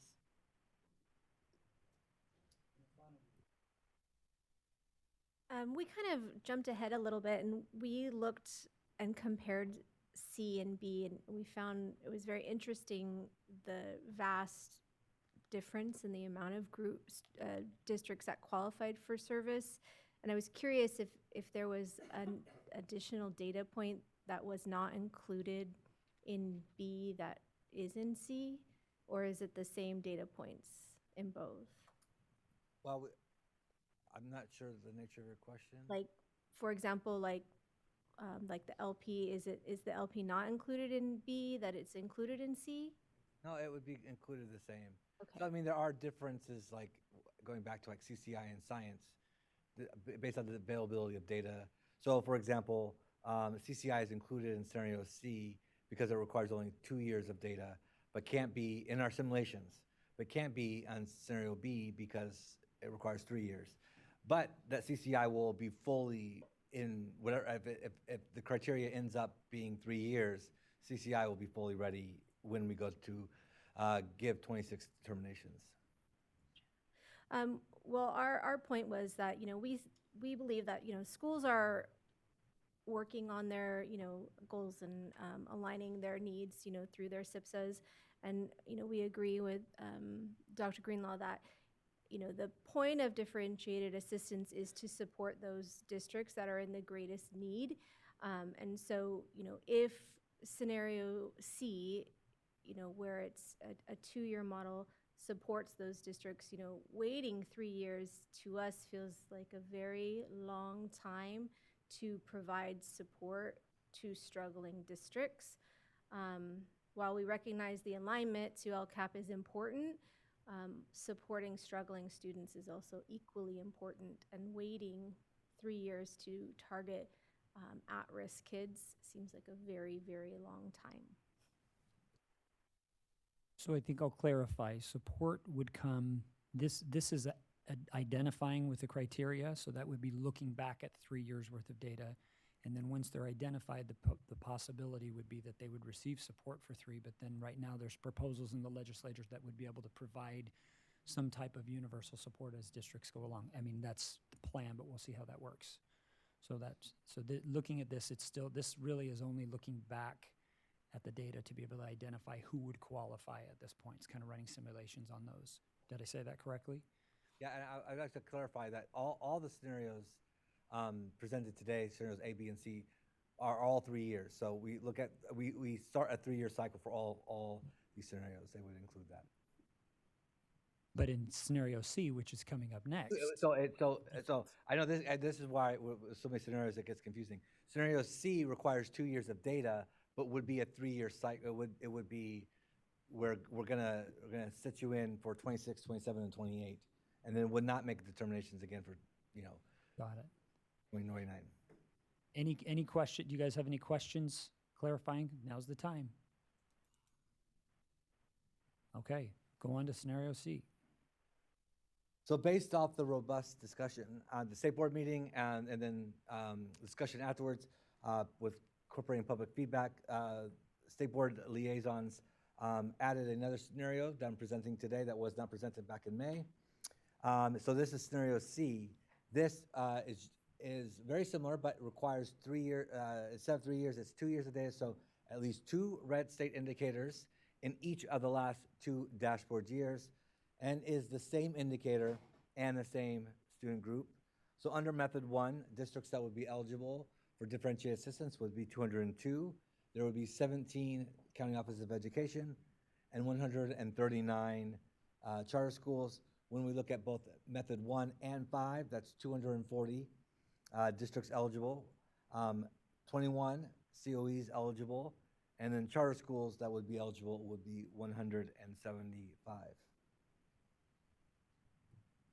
Are there any clarifying questions to scenario C?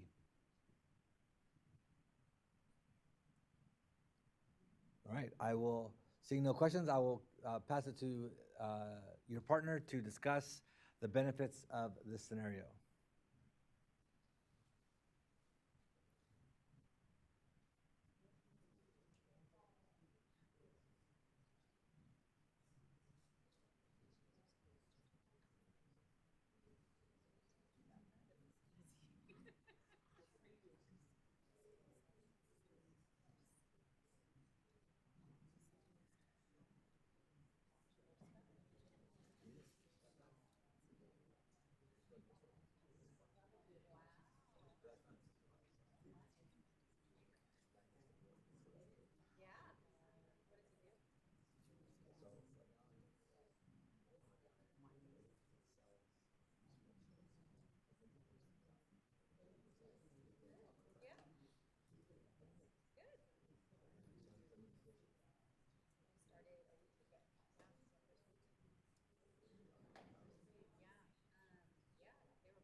We'll give you about another minute and we'll come back.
Okay.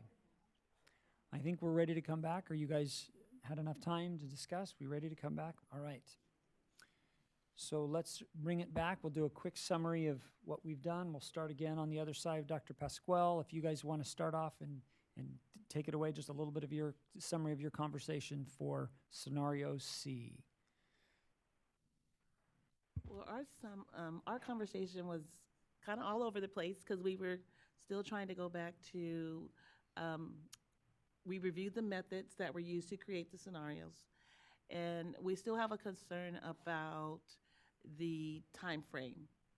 And we talked about how using the previous 2 years of data through the DA process, the district may have addressed those concerns, but since we're using data that is 2 to 3 years back, we may be addressing something that is no longer demonstrates a need as some other areas. So that's what we were just playing around with. Dr. Crossan. Okay, we believe it's important to maintain the 3 years of data just to help reduce any volatility and eligibility. We also weren't quite clear about the rationale for excluding year one under this model. And then to our earlier point, just some concern about the number of LEAs that would be identified, 436 between methods 1 and 5, and the capacity that would be necessary in order to provide support to that many LEAs in the state. Right. All good points. So with the 2 years of data, this kind of, again, I understand where you're coming from to be able to do this. But there again comes a bit of a problem with the design of this in the sense, specifically, again, we're looking at some of the schools. There's 2 elements of this, but that's the fact that if I have 3 years worth of data, and I end up being very low, and then because of the way our 5x5s are set up to be able to identify colors, I can move up a very small amount, and then therefore become orange, and I'm no longer red, and then I drop back down. And even though that district still clearly needs support, and there's a whole bunch of them in the state of California, with the way this is designed, that district may be excluded because they're not going to be in the work. So we talk about volatility in the same thing, and it's the same idea with small schools, small districts along those lines, doing things where we're looking at kind of all reds per se in some of these areas where movement above it's not the distance from DFP, right? That's right. I can say it right, saying it right, DFP in my brain. That volatility in there causes there's a design concern. Again, and you are running the models, I get it. I'm just saying as we look at this for the board, for them to consider that when you look at these areas, we're going to be, if the focus is on what districts are the most in need, our design should reflect how we're identifying those districts that are most in need. And it's very easy in this scenario, and actually all 3 of these scenarios, to miss those districts because it's an artifact of the design, not necessarily because they're doing better. They've moved up 4 points, but if I'm 250 and I've moved up to negative 250 and I've moved up to negative 245, I'm still in need, but I'm not going to be identified as in need from here. And as a county, yes, we should be able to address that and we should be working, but sometimes this push from the DA helps them get us into their, them into our court. So I think there's still some of that, and that is very true of small districts, as we know very well, because they have such small numbers of kids that when you get one or two kids that bounce in and out of that, my scores are doing this. And so looking at the academic indicator particularly becomes an issue. So there's that concerns me with kind of looking at the way the model is there. Other thoughts? Please. Yes, I think we were also all over the place a little bit too, but we do like the 3-year, like Kelsey's group. With this model, it's like 36% of our, county of eds, right, are meeting this requirement and need. I guess the question is there a possibility, because you said earlier that even though it's the 2 years of data, it would be this 3-year cycle, right? Is there, back to the Research Institute, when they were speaking to the possibility, I think it was that, or maybe someone before, a lot of information about early exit criteria. Will there be some kind of implementation or somewhere where there can be an early exit of that 3-year cycle? Would that be part of that refinement? Is that outside my realm? I was going to say, I think that's right now in discussion. So that's the next step. That's our next step. So under these scenarios, no, and then the criteria of 3 years. And one of the reasons is differentiated assistance is not a status. It's not something you exit out of. It's something you're eligible for. You're eligible for the support. So it's kind of a shift in the mindset of, like, and then area, like when we used to do system improvement, and that was like a status that you exit. CSI is a status that you exit. Where differentiated assistance and system of support is built upon the idea of continuous improvement and support. You're eligible for the additional support. So And that every year support you would could be get it. right. That support means that you're eligible for the support for a 3-year cycle. And the reason why that's one of the recommendations is currently we're in 2-year cycles of improvement, which is still new. We were doing 1 cycles of improvement for quite a number of years, which wasn't enough from anybody that's provided the support or been part of that support. Continuous improvement takes a while, so that's why we moved to 2. But we're seeing 3 years as a better possibility. So it's kind of a mind shift of, it's not something that you would exit. It means that you would stay engaged with the support for a minimum of 3 years, so that there's no slide back. And we do know that continuous improvement takes time. Change takes time. Okay. So just to clarify, you just said stay engaged for a minimum of 3 years. So even if you aren't eligible for it anymore based on your dashboard data, right? Can you repeat that one more time?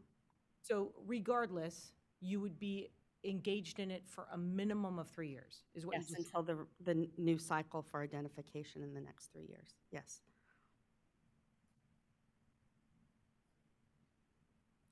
Correct. A lot of our comments echo our colleagues here. We want to reiterate what Dr. Crossan said in regards to capacity. Just the sheer number of LEAs that are going to need support in scenario 3 is something that I think the state needs to really look at. Thank you. Okay. Any final comments about scenario C? I have a few more slides, and then I'll turn it back to Chairman Greenlaw. So scenarios A, B, and C, just an overview. We have scenario A has 10 COEs eligible, 203 districts, and 59 charter schools. Scenario B has 8 COEs, 44 districts, and 28 charter schools. Whilst finally, scenario C has 17 COEs eligible, 202 districts, and 139 charter schools. When we look in, if we want to add in an overview table like we did for all the other ones, but putting it all together in one table, when we look at method 1 and 5, I'll just go through the bottom line. Scenario A has a total of 381 LEAs eligible for differentiated assistance. Scenario B is 220, and scenario C is 436, which is really close to what we have now. It's only off by like 2 or 3. So it's very similar in terms of how many districts and charter schools and COEs are eligible currently for differentiated assistance. And then finally, is there any additional feedback that the California Practitioners Advisory Group members would like to share with the state board? And that's my final slide. So with that, I yield it back to you. Okay, so we can, if there's any feedback now, you can provide that. It might be, we'll bring us back with feedback after public comment. It'd be nice to hear what the public has to say before we can make some comments as well. But I mean, you're welcome to provide something now if you have anything you'd like to share about the specific scenarios. I'd just like to say that whatever scenario the state board does go with in adopting is making sure that some of our vulnerable student populations are still represented, like our multilingual students or dually identified students, that they are still represented and LEAs are getting the support they need to progress those students. That's it. Thank you, please. I'm just wondering about, I saw in the partner engagement activities, there were multiple comments about a differentiated approach for DAS. And I'm really curious in these numbers, how many of these LEAs are going to qualify for DA due to their DAS high school, whether it's continuation school. I mean, this is in addition to any of the county office operated programs that meet that criteria. Is there any movement or discussion around a separate criteria for DAS schools? That is outside the realm of my authority. Does anybody?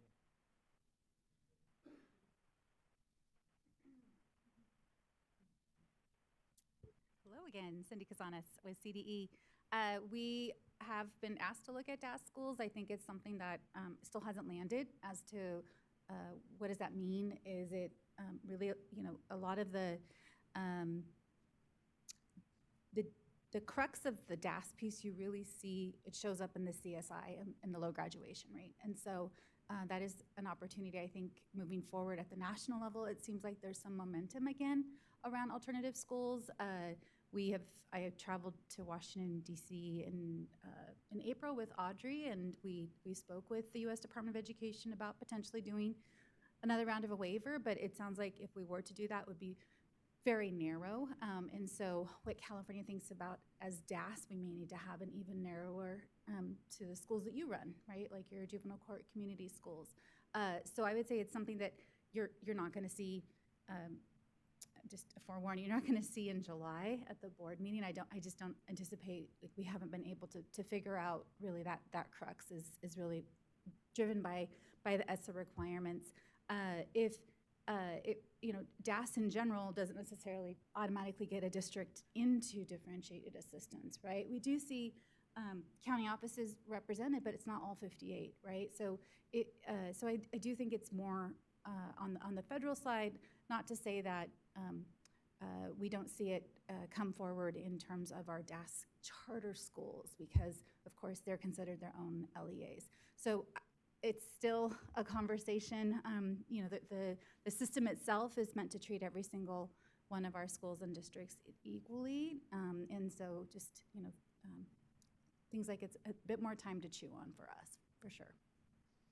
Yeah, and I know that we've had lots of discussion around this topic, and I appreciate the hard work that you have done. I will always be forever grateful for the one-year graduation rate on the dashboard.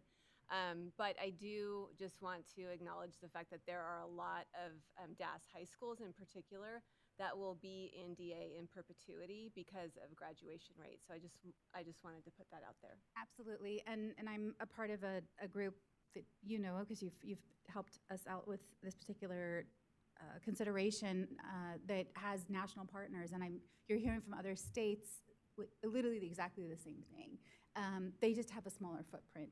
I would be remiss if I didn't say the board has been very supportive of digging into this as well. So I know that especially the county soups have been very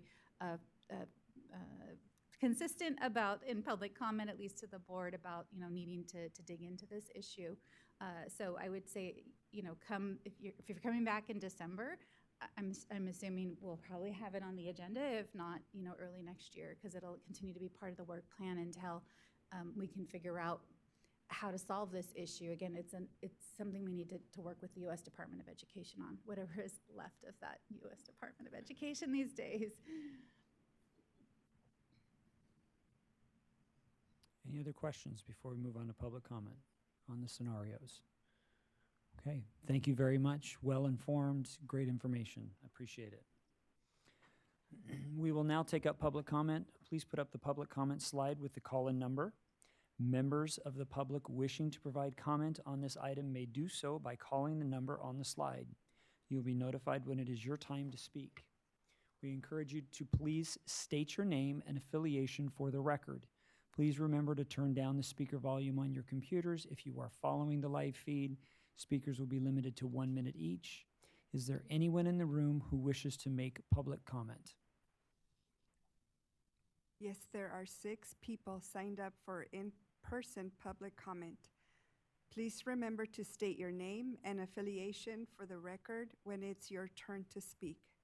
Will the following people please line up at the microphone in the back of the room?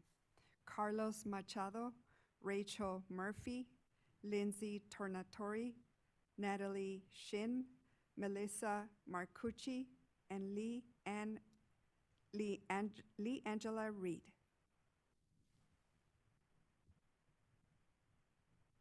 Good afternoon. Rachel Murphy with Public Advocates and the LCFF Equity Coalition. We thank the department for its responsiveness to requests for additional data simulations and breakdowns by student subgroups and indicators. However, to ensure support is targeted to LEAs with the greatest need, we respectfully request additional data and analysis before the board's July action so that educational partners can better understand the implications of the proposed DA criteria. For example, we request data scenarios that incorporate growth in science and that show the average change over the 3-year period to account for year-to-year volatility. We also request an expansion of the LP analyses to include both red and orange performance levels for ELs and LTELs to ensure persistent EL needs are appropriately considered. Additionally, as mentioned in our coalition letter, LEAs who are exiting DA but are nonetheless still low performing should receive public attention and support to enable continuous improvement. The state should also identify and provide support for LEAs with emerging performance issues before they become eligible for DA. Thank you.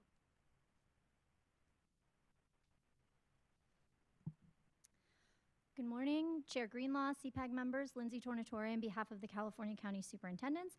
I would like to highlight the 2 letters submitted by the county superintendents, which we passed out today. The first reflects the work of our CISC Rapid Response Group, which has been engaged in this process since August. In that letter, we request consideration of scenario 11 from the May State Board meeting, as we do not believe scenarios A, B, or C will really shift California from the current reactive system to a proactive and preventative one. Our second letter, submitted with our education management and equity colleagues, requests additional data analysis, as outlined by my colleague from Public Advocates in the prior comment. We would like to lift up the letter submitted by our colleagues at Children Now. While the ideas represent a significant departure from the current approach, they raise important questions and they deserve serious consideration. We encourage the state to evaluate all proposals based on their ability to better identify and support LEAs and student groups with the greatest need of support. We remain committed to ensuring that LEAs with the greatest need receive the greatest support and believe additional analysis and discussion are needed to achieve this goal. Thank you. Good morning, Natalie Shin here on behalf of Californians Together. We appreciate the ongoing DA study sessions and opportunities to provide feedback. We also appreciate the additional data simulations that have been provided, but want to uplift the need for additional data runs as outlined in our equity and management partners' letters. We are especially concerned about the low expectations that are being set by the English Learner Progress Indicator cut scores, and request these current data scenarios to be run again and utilize both red and orange performance levels on the LP for English learners and long-term English learners. If no districts are identified for DA in any of the scenarios for LP, LEAs will assume that there is no urgency to attend to the quality of English language development instruction or programs, despite the fact that less than half of English learners make progress in the LP every year. We urge the board to determine the best design to include LP in whatever scenario is approved. Thank you.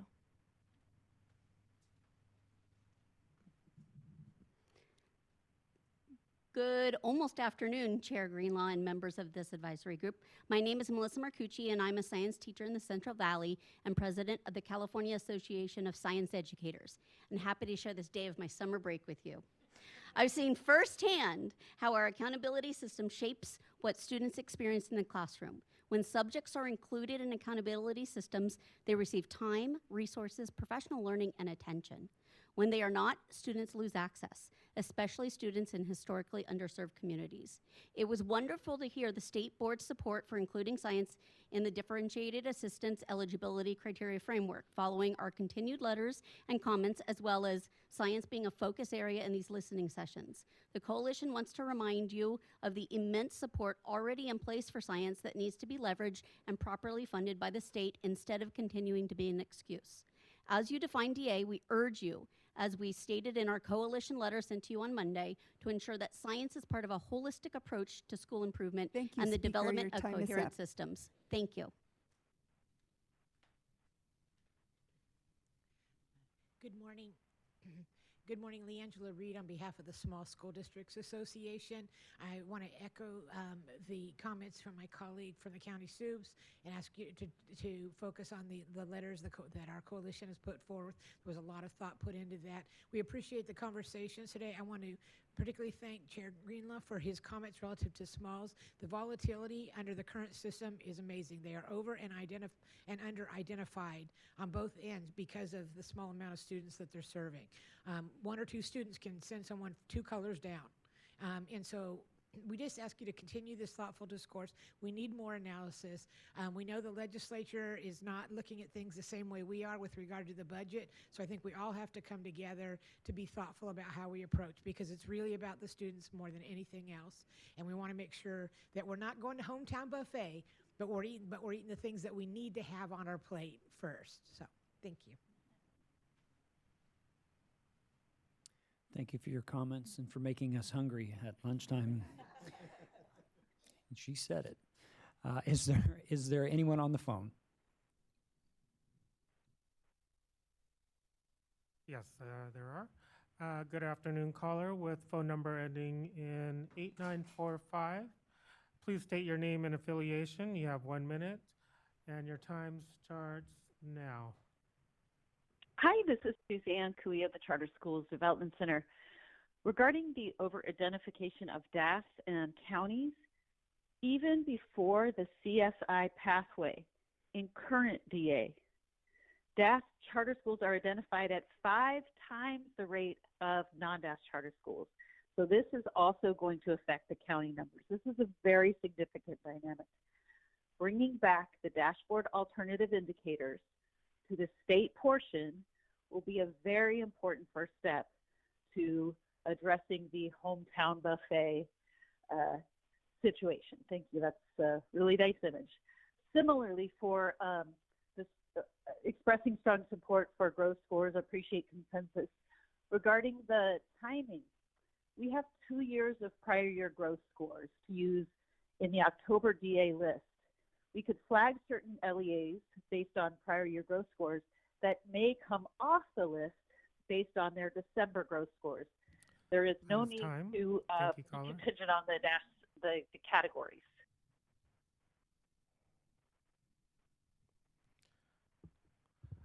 Good afternoon, caller with phone number ending in 8256. Please state your name and affiliation. You have 1 minute, and your time starts now. Hi, this is Robert Manwaring from Children Now. We conducted several analyses that we shared in our letter and have the following 3 findings. First, the 3 scenarios that are listed will identify few of the lowest performing LEAs, unfortunately. For example, only 2 of the bottom 50 districts based upon math performance would meet one of the DA criteria under scenario B. The lowest performing LEAs don't have further to fall, and so they tend to bounce back and forth between red and orange, making minimal progress and not dramatically changing their scores. Second, scenarios will under-identify small districts and over-identify large districts. Large districts are 5 times more likely to be identified, despite the actual performance being worse for small school districts than large. Finally, these scenarios do not identify districts based on the LP, despite over half of ELs becoming long-term English learners by 3rd grade or by 6th grade.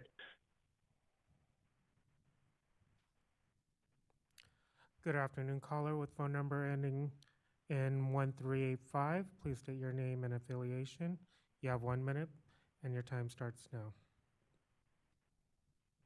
Good morning. This is Sarah Lillis, Executive Director of Keep Plus California. I want to associate my comments with those from my colleagues from the Equity Coalition and the Management and Equity Group. And building on the comments of my colleagues from Children Now, we urge the additional data analysis before the board SOI action, not only as it relates to LP and incorporating growth in science, but also thinking about simulations that show average change over a 3-year period rather than in addition to just a given color rating, because it can really address the fluctuations as well as the under-identification that our colleagues from Children Now are referencing. We think that providing analyses using multi-year average achievement and change data, in addition to dashboard colors, we can better understand persistent student needs and reduce the impact of year-to-year volatility. Thank you.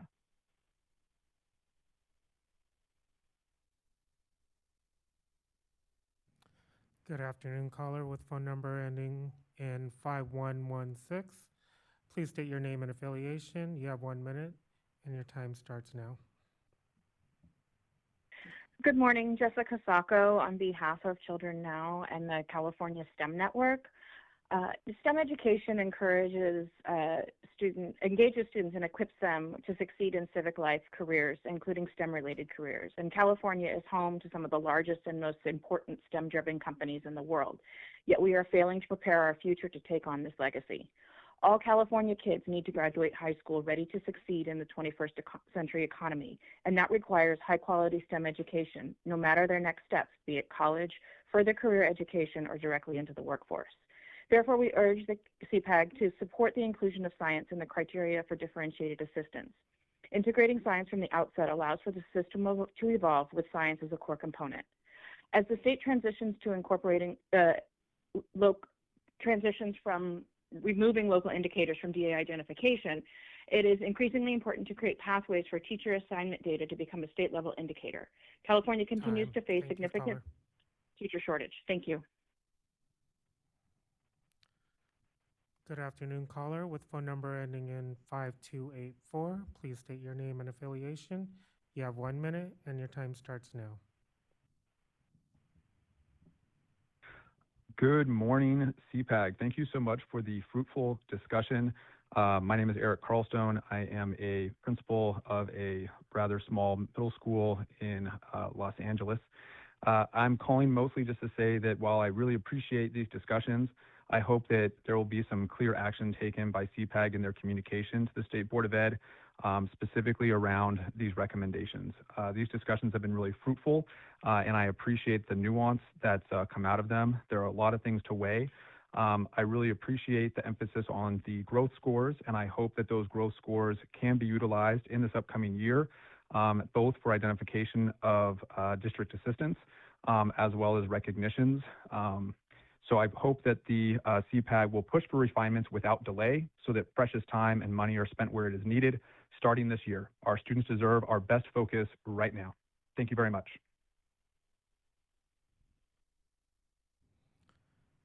Good afternoon, caller with phone number ending in 4405. Please state your name and affiliation.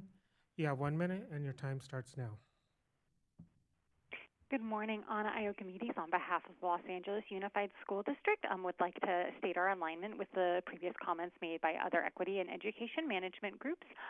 In particularly, as the largest school district in California, we would like to uplift the need to ensure that the differentiated assistant criteria or multiple criteria possibly for need to ensure that that large LEAs are not over-identified, and we do want to flag that all three scenarios at the moment do pretty severely over-identify large LEAs.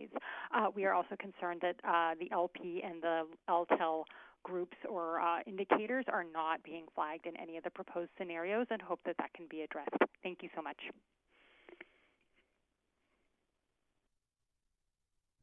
There are no more callers in the queue. This concludes public comment.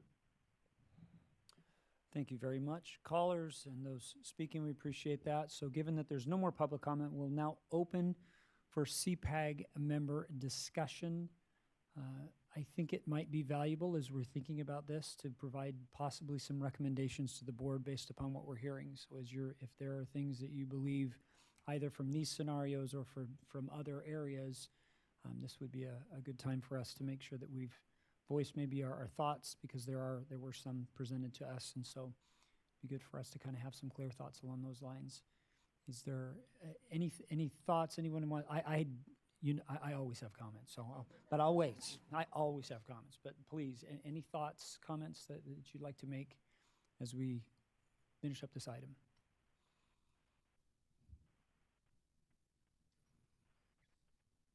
Corey, I would like to just reiterate, I think it's extremely important to stick with the 3 years of data with the 3-year cycle. I'm worried that there will be another layer of confusion if we switch to a methodology that uses 2 years of data. So I just wanted to put that out there. So for you, then, that would be scenario C would not be great because it has the 2. So you would recommend either A or B if you were looking at these scenarios, or another scenario that included the 3. That's correct. Okay. Thoughts? Others?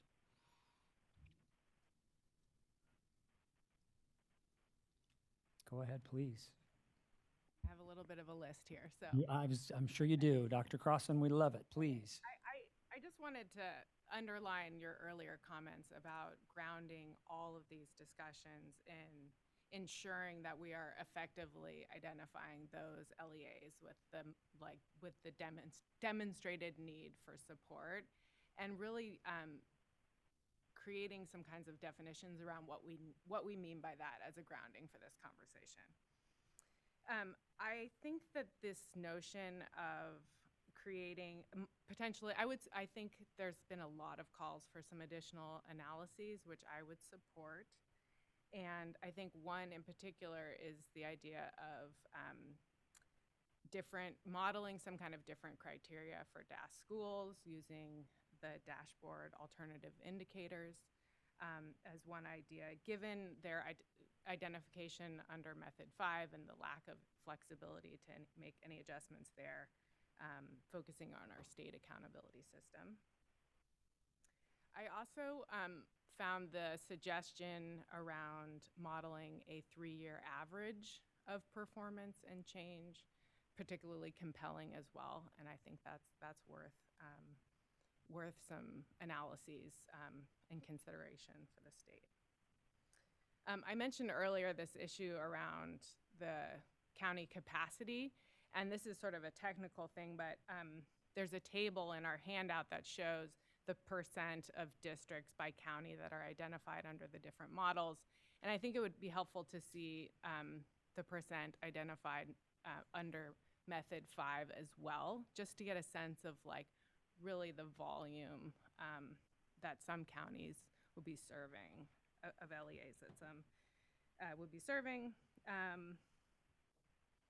And I think just one more thought here, considering some kind of early exit criteria or the monitored status option, I think seems really important for additional consideration as well as we move forward. Thank you. Others? Thoughts, comments, recommendations? Please. To agree with reviewing of additional analysis, one thing coming to mind even based off of public comments about the LP progress, because I know for a lot of LEAs and even schools, we've been talking a lot about how English learner progress is impacting our own districts and our own school sites. And I know earlier it was mentioned that, right, we don't have the 3-year data yet, but I'd be curious to see once we have the 3-year data, what will that look like, and what will that shift in the criteria for DA when it comes to English learner progress, and then even just some of the criteria that leads to red and orange. Some comments made earlier was about 35% of our English learners just need to make progress, but then also too only 1/3 is showing sufficiency. So more of just questions around what will lead to supporting our English learners and even our school districts when we're thinking about these conversations. So, thank you. Other comments? I just want to thank the people that had public comment and share that I agree with aligning it to the LCAP and, our district goals. And I'd like to see a little bit more alignment to also the site goals and the SIPSA. I think if we can get more alignment with those plans, I think we will see additional growth. I understand that there is concern that, we have schools that are just bouncing back and forth between red and orange, and, we're not seeing significant growth, and those schools may not be qualifying for differentiated assistance. But I feel like if we have a more concerted effort to align site plans and district plans, we might see a little bit more growth as a whole, because I think sometimes differentiated assistance support sits a little bit outside of what happens at the school site in terms of SIPSAs and school goals. And so if there can be better alignment between site plans and the LCAP and differentiated assistance, you might see a little bit more progress made in terms of site goals and site progress. Thank you. Other thoughts? I'll make a couple of thoughts as we go through. I appreciate the presentations, appreciate the scenarios. As we've gone through and looked at this and I've spent some time over the last couple of weeks, more than that, looking at this stuff and thinking about it. And I appreciate the three that were presented. I really think the board should look at scenario 11. I think it does address some of the concerns that you rated here that came in, which takes into account the 3 years as opposed to the 2. The scenario 11 was what was presented to the state board last time and seems to have a little bit better balance across our smalls to large. Also has a little bit better balance between that misalignment between the DA and the DTA. So just, again, these were analyses we did over the last few weeks just looking at it. So I think that should be something that they should look at a little further, because I think that addresses a lot of those comments. It doesn't address the LP part as well because of that design, but I think there's one that's there. And I have to agree, Susan, I agree with you. The 3-year average, actually Dr. Crossan said that 3-year average is compelling. There's so much, we just throw that out there, and I know that my analysis unit, they're like, oh my gosh, because there's so much around it that would have to be defined. But it is a very interesting way for us to think about how it would address some of that volatility, in the sense that if I truly have 3 years of a district that is moving, their net average is down, that could be a qualifying criteria, as opposed to just because I moved into the orange for my academic indicator from 1 year on 4 points up when I'm 250 points below on math.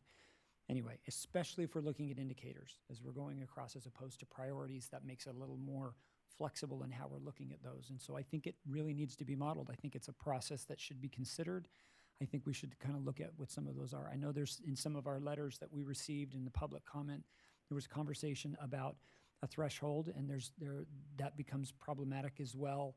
It takes us back to our old AYP days in some of those areas where we miss the opportunity to reflect the change that happens as we make progress, which needs to be respected. And I love that it's baked into the 5x5s. I think that's a fantastic idea, but we do also have to respect that there is some of that volatility. So we have to think about some of those as well as we're looking at it. And then as we do it, I think with our next step in this game, our focus here is to identify which schools. We've brushed a little bit again on what do we do with which schools, but that's the next step. But it does need to be considered that with this method 5, what we do in the next step, it becomes really a big deal for our counties, because that has not been the focus of our statewide system of support. It has been somewhat, but this is going to change things. And so the board needs to consider, when we identify those, and we can't get at it's happening, what is that going to look like? I really am anxious to begin to see what UTA is going to look like, and what some of these proposals and what our legislator is going to be allowing us to be able to do, because it really will make a big difference in how we can support and the flexibility we have in that. So I think that's a really important part to say. And then my final one, and it's always my final one, what's going on with CalPADS DA? Just saying. We need to think about that because that's not in the scenarios, that's not in there again, and I still have 11 districts. It's poorly defined. We don't really know what happens with CalPADS DA. You heard very clearly from the listening sessions that CalPADS DA should not be part of the DA process because it should be part of something else. I was on one of those call-in sessions. I think there were 30 people on there. 100% of the people on that call-in session said CalPADS should not be in the DA criteria. It should be something different. Yes, we should be focusing on it. Yes, data should be correct, but we really need to, again, push back and say, what does CalPADS DA, what does that really mean, and how is that serving our districts instead? So that's just one of those areas. Anyway, I had my list too, Dr. Crow. I always have a list, but any other comments or thoughts before we end this item today? Thank you very much for the time we've spent, for the discussion, for the preparation from the CDE. We had scheduled a 30-minute break, which we're not going to do. Do you need a break, or do you want to just charge forward? I feel like I'm asking my college class that, right? And then they always say, "You lied. You said you'd let us out early, and you kept us." But I mean, are we okay to just move on? Okay, I just want to make sure. They're like, we want out. Okay, so with that, Josh, if you want to get set up, and then we'll move into agenda item 3.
All right, we will now take up item 3, local control and accountability plan revisions for the 2027-28 school year. This item will be presented by Josh Strong and colleagues from the Local Agency Systems Support Office in CDE. Josh, it's all you. Hey, thank you. Good almost afternoon. Nope, we're in afternoon now. Good afternoon, Chair Greenlaw, members of the CPAG. My name is Joshua Strong. I'm the interim division director of the Student Achievement and Support Division, here to present to you about the potential revisions within the 2027-28 Local Control and Accountability Plan, or LCAP. It might seem kind of odd to be talking about 27-28 when everybody's working on finalizing 26-27 and getting that in place. However, it's important in terms of the timeline that we have to discuss these things at this point in time. So with that, I want to provide a little bit of background, some framing. This is actually the first time that the LCAP has come to CPAG in a number of years.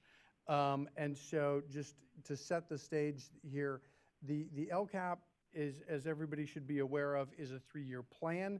It describes the goals, the actions, the services, and expenditures that are an LEA is using to support student outcomes. The LCAP is intended to serve 3 purposes. One, it's intended to support comprehensive strategic planning, particularly to address and reduce disparities in opportunities and outcomes between student groups indicated by the California School Dashboard. Second, it's intended to provide meaningful engagement of educational partners, to provide a communication tool for constituents within LEAs, and it's also intended as a vehicle for accountability and compliance. When it comes to the LCAP, the things that are in the LCAP are almost entirely dictated by California Education Code. specifically Education Code Section 52064, and over the past 2 years, 52064.4, which has included some additional requirements related to the Learning Recovery and Emergency Block Grant funding.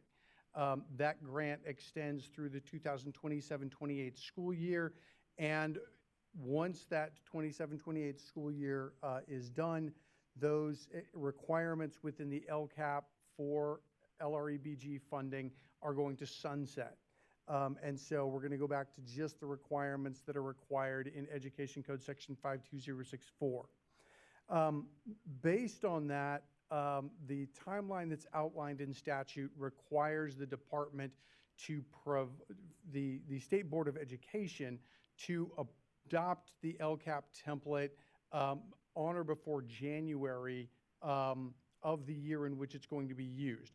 However, in practicality, what we've found is that adopting an LCAP template in January, then getting everybody trained on it, then doing all of the actual work of using it and doing the planning is incredibly problematic. And so over the past 5-6 years, it's been our practice to bring the LCAP to the state board, first for feedback at its September meeting, and then for adoption at its November meeting. Based on that, we're following that same timeline with these proposed revisions, looking at adopting the LCAP template in November of 2026. Now, when we're talking about revisions, I'm going to be breaking the revisions into 3 types of revisions. And what I'll do is I will walk you through the 3 types of revisions and what those are. And then what I'm going to do is I'm going to actually pull up the documents so that we can walk through them and you can see the revisions as they are currently proposed in there. And when we're walking through that, I'll give you the opportunity to discuss amongst yourselves related to those revisions. But for the moment, let's go ahead and jump into the required revisions. In terms of required revisions, at this point in time, there is only one required revision that we have to make to the LCAP template and instructions. And it's the last of these requirements related to the LREBG, the Learning Recovery and Emergency Block Grant funding. This requirement requires the department to include instructions in the LCAP or the annual update to the LCAP to include a requirement for LEAs to review the rationale used to select each of the actions that are funded with LREBG funding to assess their overall effectiveness and identify whether or not there need to be adjustments made to those actions based on the performance. Now, while that's a lot of words, the good news is that functionally there is no difference between this requirement for LREBG funded actions and the analysis of effectiveness that LEAs are already doing within their LCAP related to the actions for their goals. So you're going to be doing the same thing with those LREBG actions that you're doing with any other action. We just have to include it in the instructions in order to meet the criteria within statute. We're planning on, or our proposal at this point in time is to include that proposed instruction in the 26-27 LCAP annual update template and instructions, which I'll speak briefly to in a moment. But that's identified on attachment 2, page 6. So having talked about the required revisions, we'll talk about the proposed revisions. In addition to these changes that are required in Education Code Section 52064.4A6, the department is proposing some additional revisions. We are proposing to remove some references to statute and years that are no longer relevant within the LCAP template. We're proposing to update references to specific years within the instructions just so that everything aligns over the next 3-year cycle. And we're proposing a minor wording change to the instructions related to the required actions for lowest performing California School Dashboard indicators. Speaking specifically to that requirement, Education Code Section 52064E6 requires that the LCAP instructions specify that school districts, county offices of education, and charter schools include specific actions in the LCAP to address all instances where a school or a pupil group within the LEA or a pupil group within a school in the LEA receives the lowest performance level on one or more state indicators on the dashboard. Now, currently within the LCAP template, when it comes to these particular instructions, there is a reference to LEAs or schools that are performing in the red, quote unquote. However, it's recognized that we have some indicators on the California School Dashboard that do not use our current red, orange, yellow, green, blue structure, specifically growth. That does not follow that same measure. However, it is still an indicator and it has a performance measure. Therefore, our recommendation is to change the word red to lowest performance level. That aligns to the statutory requirement. That also means that LEAs would be required to address instances where their LEA is performing in the very low range on the growth indicator, regardless of whether or not it's considered a full indicator for purposes of accountability or not. The same goes for the science indicator.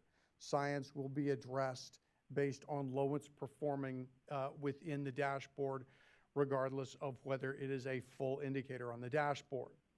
That will, I'll show it to you in the template, but it's specifically on attachment 3 on page 39. Then the third proposed revision that we are proposing is this annual update template. In the past 2 LCAP cycles, what we've done is to provide a standalone annual update template. And the reason is because when you're looking at the LCAP is doing 2 specific things. One, it's looking back at what's happened in the past, over the past year or 2. But it's also looking forward at what the plan is for the coming year. The best way to bridge the gap that we have found between the 3-year LCAP cycle and the conclusion of one cycle and the beginning of the next cycle is to have this standalone annual update template. The standalone annual update template allows LEAs to be able to reflect on all 3 years of the past cycle and look back at the data across all 3 years and evaluate the effectiveness of their actions across those years. And then to move forward with their plan for the next 3 years without getting into things that are incredibly complex and really confusing for anybody that's trying to read the plan.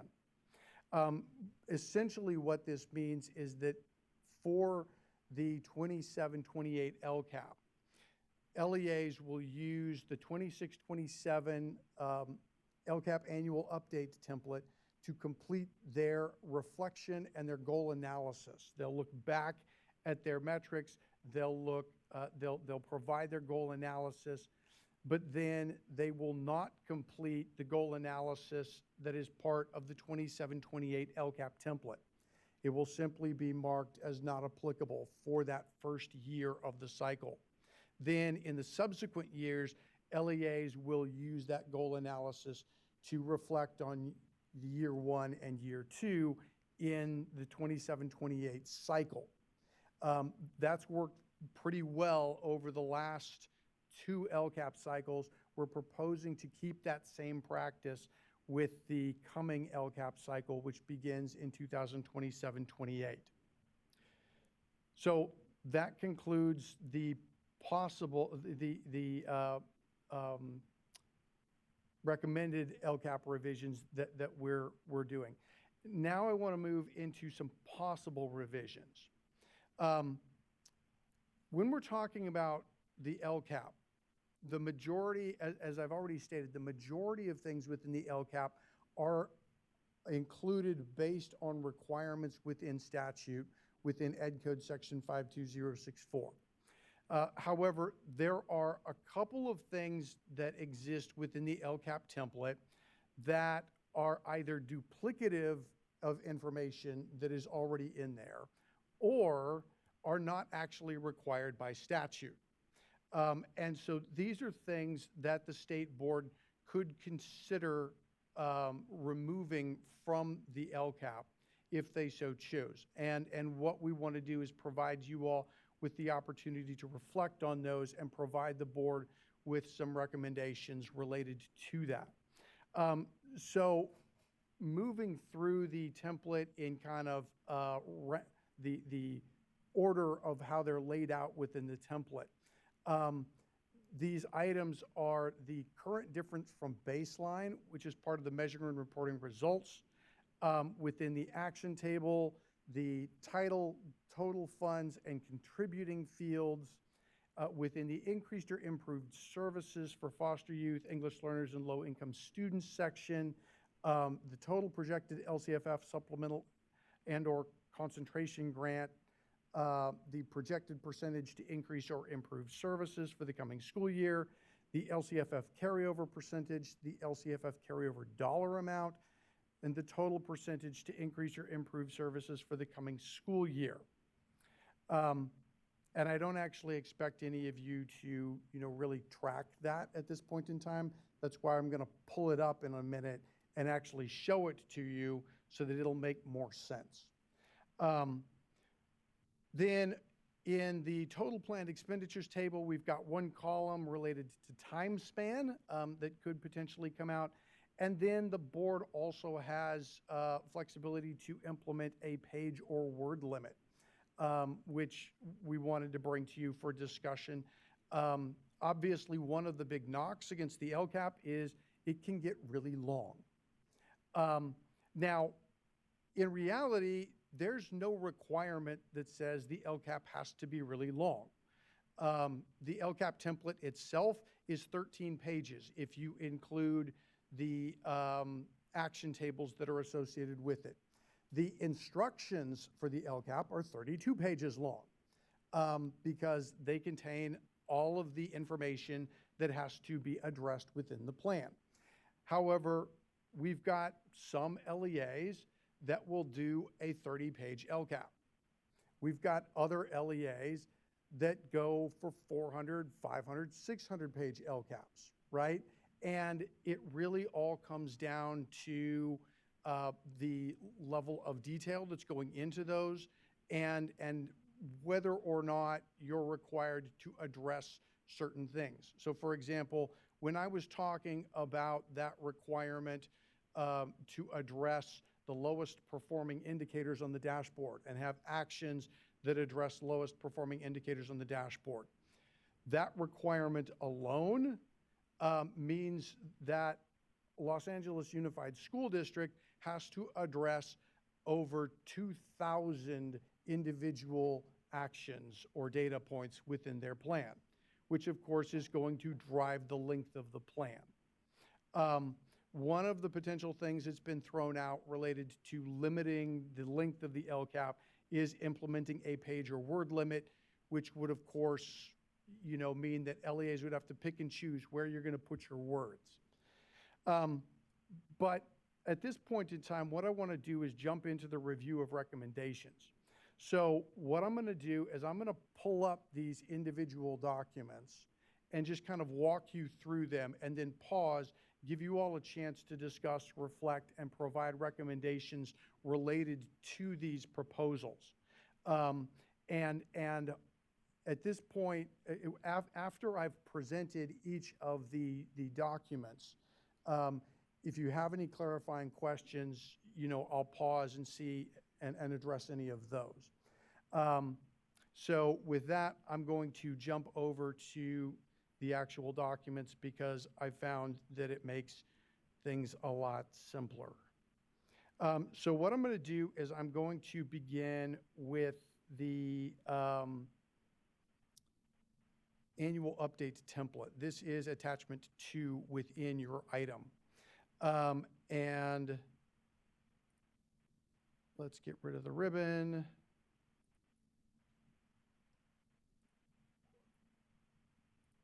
And the toolbar, and make this a little bit bigger. Okay. So this is the proposed annual update template. If you look at the annual update template, it is 2 pages long. The template itself consists of the goal description, which would be copied verbatim from the prior year. Are we supposed to be seeing it on the screen? Because Hopefully, yes. we're seeing slides. Okay. Is there a way we can get that to display?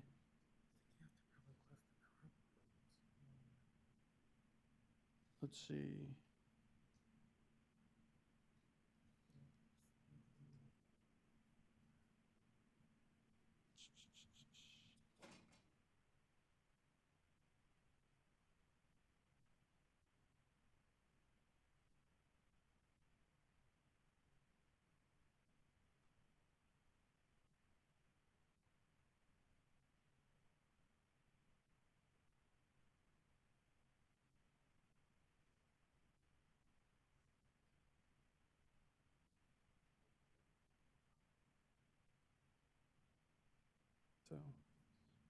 So I just want to display the desktop. Can we do that?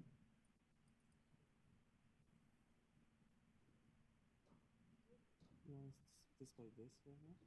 Just the desktop of the computer. Just the desktop? Yeah, so that whatever's on the screen I'm showing. This is what you want to show? Is that okay? No. So what I want to show is this document right here. And I want to have this display on the screen.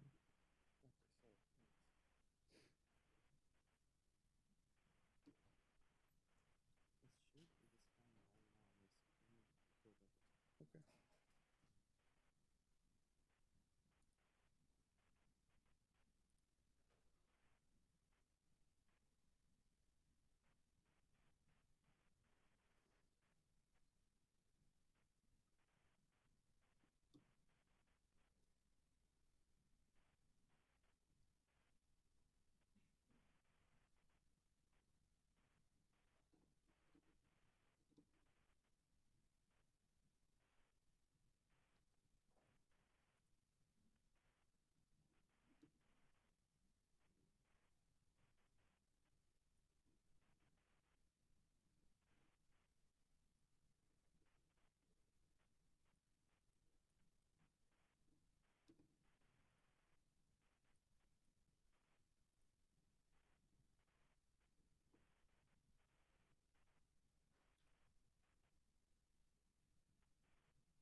Okay.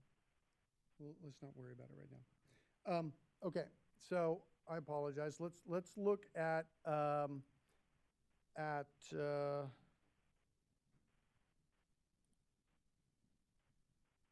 will pull this back up so that you can see the slide. That is showing up, right? Okay, good. So let's look at attachment 2 here. So within attachment 2, as I mentioned, the template itself is 2 pages long. You first have the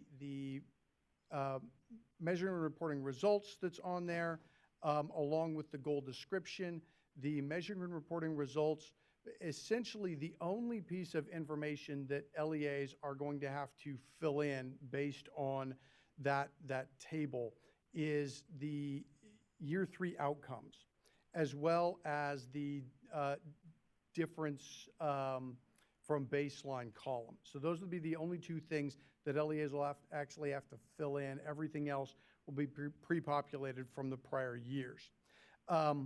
Then in terms of the actual prompts on the second page of the template, when it comes to the goal analysis, they're essentially the same prompts as are currently in the LCAP, with the exception of the third prompt, because the third prompt itself is now specifically asking LEAs about about reflecting on the full 3-year cycle, as opposed to what's happened in the previous year, right?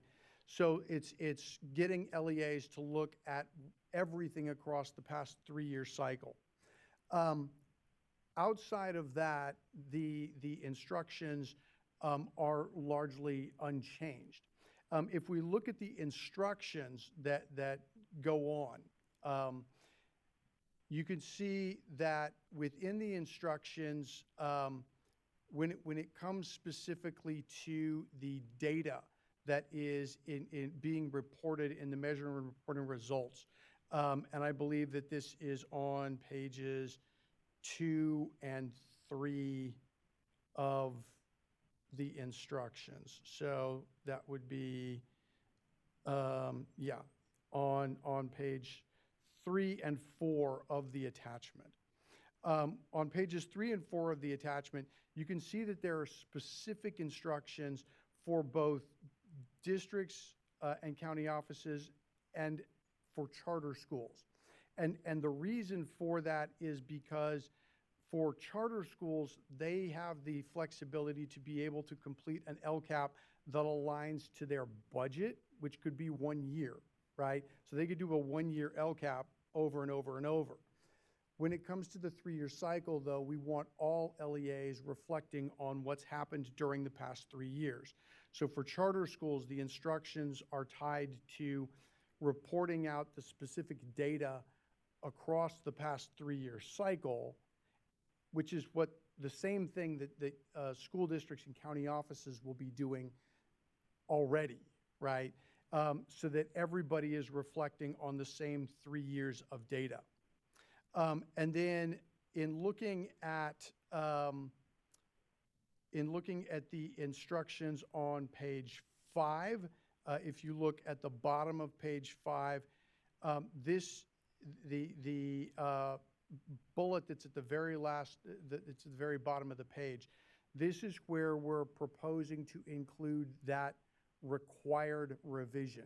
So this is the instructions that require LEAs to review the rationale for selecting for how they've selected actions funded with Learning Recovery and Emergency Block Grant funding, and analyzing the effectiveness of those actions and whether or not they need to make changes. So that piece is there. Other than that, the instructions are pretty much verbatim to what is currently in the LCAP template. The only other change that's in there is the notation on page 6 that notes that actions that have been identified as ineffective for 3 years are required to be changed. And as part of that requirement, the LEA has to identify the reasons that the actions were ineffective and how changes to the actions will result in a new or strengthened approach. So that LEAs are being specific in articulating not only here's the way that this is changing, but here's how we think this is going to actually improve outcomes for students moving forward. And that's in keeping with statutory requirements. So based on that, I'll pause, give you all a chance to look over the proposed annual update template for 2026-27, have some discussion amongst yourselves, and provide any feedback that you might have. All right, so you can, I guess, 3 and 3, and we'll talk for just a couple minutes. Take 2 minutes, and we'll just take 2 minutes and bring you right back.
Okay, we'll give you another 30 seconds, and we'll bring you back.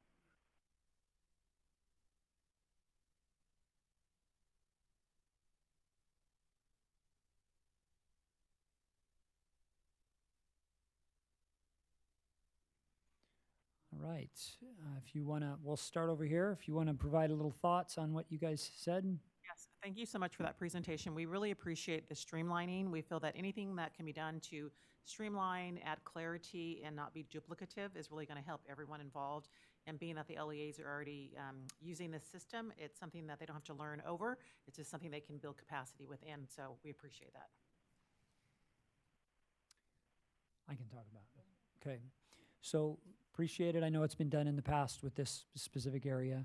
I'll push a little bit just because I hear all the time from the more the reduction of administrative burden on our districts is preferred. I understand that you're not asking them to do more because they'd have to do it in that other LCAP, but it is still perceived as such, as a separate document, if you understand what I'm saying, because there are two. And so they do see that as that. So if there's an elegant way to incorporate it, I don't know that there is. I don't think there is, but it would be nice because you got smart folks who work with you, and you are smart. So I mean, in the sense of thinking, if there is an elegant way to incorporate it, to even make it feel like there's a reduced burden, it would be appreciated. I understand what you're doing, but just that was the feedback I received from others. It would be nice if we could get an elegant way to incorporate it into our one LCAP plan as opposed to having two. Thoughts, Dr. Crossan? So just as a group of people that write LCAPs, I think we didn't have a problem with the separate annual update, the template for that, to wrap up the third year. I think it's clear, and we've been doing it, so I think we're used to it. So, but I also respect what you're saying, Dr. Greenlaw, because you have a much broader audience than I do. So anyway, so much appreciation to all the work you've done to make that clean and clear for us to complete our 3-year cycle. Dr. Pascal, Jamie, any thoughts? One thing we discussed was the need of accessibility for the LCAP, not just for educators, but for parents as well. Especially when I do work with the parent packs, it takes quite a while to go through for them to be able to actually identify the goals and the actions. So anything that you can do to revise it to make it more concise is appreciated by the parent groups. But I also know in working with our parent packs in Stockton that the changes that you're proposing for page 6, where they have to go back and look at ineffective actions, will be greatly appreciated, because some of the feedback that we were receiving from our stakeholder groups is that the document allowed for cut and pasting of the same actions without any rationales about their ineffectiveness and continued use. So I was just thinking about our parent packs when I got to page 6. Thank you. We can- So with that, let's look at attachment 3. And attachment 3, by and large, includes those revisions, those proposed revisions that we have related to the changes to dates, changes, removal of references to statute that's been implemented now for 4 or 5 years and really isn't germane to understanding the template. And so if you look on page 20, 22 to 23, 26, 34 to 37, 39, and 46, those are called out. I don't know, in your printouts, did you guys get the track changes version? Hopefully. Because in the actual item, we provided the attachment 3 should have track changes identifying the way in which those are proposed to be changed.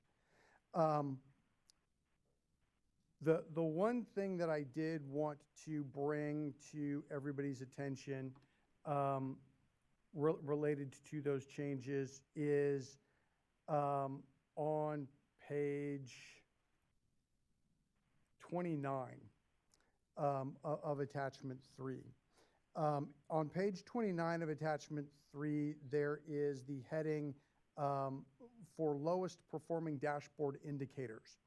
And then within that, it currently reads LEAs that have red dashboard indicators for 1, a school within the LEA, 2, a student group within the LEA, or 3, a student group within any school within the LEA must include 1 or more specific actions within the LCAP. This is where we're proposing a wording change to change it to LEAs that have the lowest performance level on dashboard indicators, instead of identifying specifically red. And again, the reason is because with our growth indicator on the dashboard, it does not have a red color. And so we wanted to, 1, ensure that the instructions aligned as closely as possible to statute, but 2, that the instructions also didn't cause confusion about what needed to be addressed within that requirement. And so that's the notable change that we're proposing related to these instructions. Other than that, I think the best example of how these changes play out can be seen on page 25 of the attachment, where you can see a bunch of date ranges that are changing, where we're changing the date ranges from 25-26 to 28-29, et cetera, just to conform to the next 3-year LCAP cycle. It also updates the dates within that table that's at the bottom of that particular page. And so those are the proposed, the remainder of those proposed revisions that we are recommending be made. Any feedback that you, or do you all want to discuss the change in wording? Because I'm pretty sure that nobody's got any questions related to date changes, so. Any questions, clarifications that are coming up from this? I had one question. You said growth earlier on, that is growth gonna be in here, that we have to talk about the growth model in that? Is that, did I miss, that was like earlier, so. Correct. So currently, the requirement is that, based on the instructions, is that any indicator on the dashboard in which LEAs are performing in the red has to be addressed within the dashboard, or has to be addressed within the LCAP. If we go back to the beginning of the last 3-year cycle based on the 2023 dashboard, if you remember back that far, the science indicator was something that was just coming out. It did not have any sort of indicators, okay? That's why science was not addressed within the 3-year LCAP. However, now science is on the dashboard. It's got our red, orange, yellow, green, blue color scheme.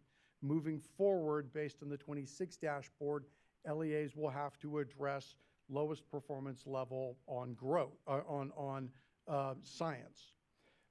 Based on statute, what statute requires is that it's the lowest performance level, not tied to a particular color, which means that growth being on the dashboard and having a performance level associated with it would also need to be addressed in the LCAP moving forward.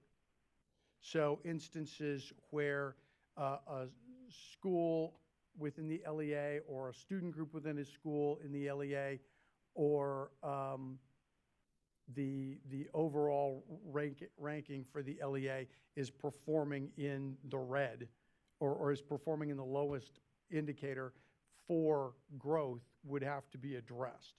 That's why we're proposing to make that change within the instructions. Got it. So because growth may be on the dashboard, even though it's not an indicator for accountability stuff, or is on the, it's going to be in the LCAP as what they're going to have to address. Correct. That's news to me. Yes. Okay. Unless the board makes a decision to say, you know, we're not going to do that, and I'm not sure that they can make that decision because of the way that statute is worded. Okay. Thank you for clarification. Appreciate that. Any other questions?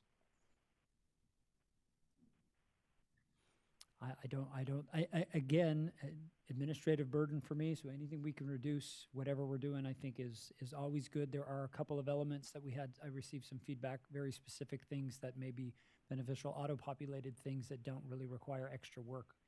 Removing those may not be super beneficial and may be informative to those, but beyond that, anything that we can do to remove the administrative burden on those is always appreciated by most of our districts, I believe. And I think most of us would agree with that as well. As I have superintendents in the room who say, please, yes. And, you know, going down a bit of a rabbit trail, there is theoretically a way to do that. However, in order to do that, it would require a number of things. One, it would require everybody in the state to use one electronic template system. That system would likely be developed or contracted out by the state. Currently, the state has one. Very few people use it. Reason being, it's not very flexible. It can't do the same thing as a lot of the third-party products that are out there, and it doesn't respond flexibly to those things. There's been discussion amongst various folks within the education community about developing out a more user-friendly, flexible online platform. I believe that at a legislative hearing that took place a number of months ago, some of our educational partners in the advocacy world said that they had estimated out that it would take about a $14 million investment on the part of the state to build out something that would not only incorporate flexible data, but would also be able to parse out the information into easily understandable chunks, which would address Dr. Pascal's concern about parents being able to understand things and things like that. However, to date, that sort of action, there hasn't been any traction for it. So the other thing that compounds this, that online template, that sort of online system would address is issues related to ADA accessibility that currently we have to adhere to within a Word document and an Excel template, as opposed to what you can do on a web-based platform. So there's certain constraints that, bind us at this point in time. Not to say that they couldn't be addressed at a later date. Now let's talk really briefly here about the possible revisions. And for the first one, I will address your attention to page 4 of attachment 3. Within the measuring and reporting results field or table, there is a column. It's the very far right column. And its name is current difference from baseline. Now, the current difference from baseline column was actually added as part of the LCAP template for this 3-year cycle. It was added based upon recommendations by LEAs as a way to provide readers of the plan with an easy way to see the difference that had been made between a particular year's outcome and where the LEA started at the beginning of the 3-year cycle. However, current difference from baseline is not something that's required. It's something that was included. So the question there for you all is there a value to having the current difference from baseline there, or should it be removed?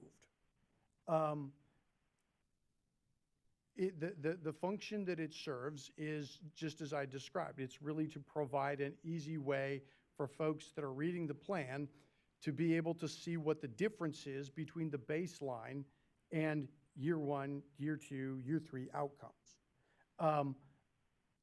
It just has you do some math and fill it in. Is it a value add? Is it not?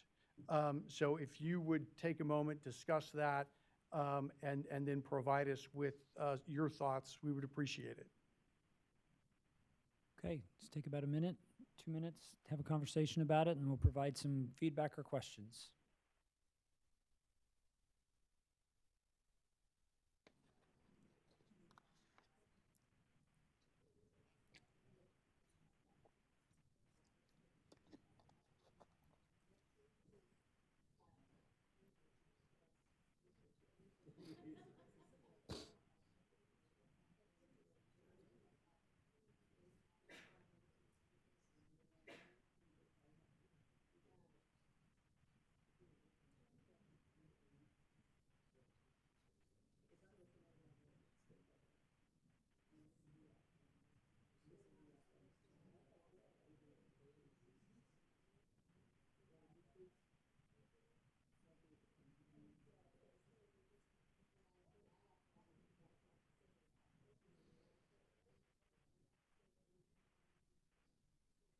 Okay, we'll give us another 30 seconds and we'll bring you back together.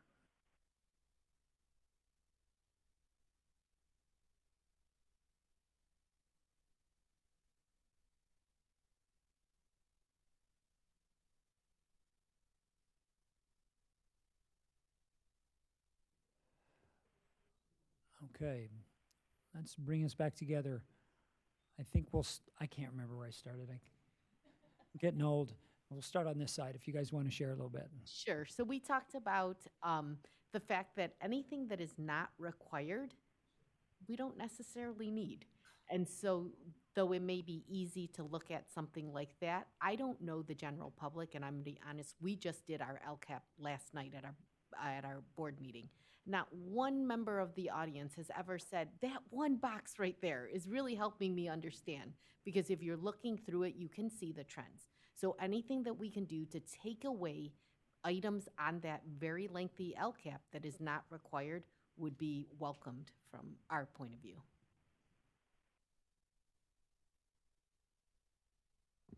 All right, I'm going to differ just a little bit from that one. Sorry. Although not required, I think it is helpful to have it. It's a quick snapshot of the 3 years. It's easy to calculate. I know when we're looking at it, or we're looking at bits and pieces of it at the site level, our teachers really like to see that information. And so that's just my take. Sorry. Yeah, our group is in agreement with Amy. I think there's a lot of information in the LCAP, and I think when we're looking at summaries, that's one thing that people just tend to skip over. So just if it's not required, not to include that. Jamie? We agree that the current difference from baseline doesn't necessarily tell the whole story because data can fluctuate from year to year. So if it's not required, we don't think it's necessary. You can see the data from year 1 to year 2. So. Okay, thank you all. The next piece or next page that I will refer you to is page 6 of the LCAP template. Of attachment 3 there. On page 6, you have what we refer to as the action table. The action table has 5 columns on it. 3 of those columns include information that is in some ways duplicative. Actually, it's not that simple. So if you look at the title, the title column that's there, pardon me.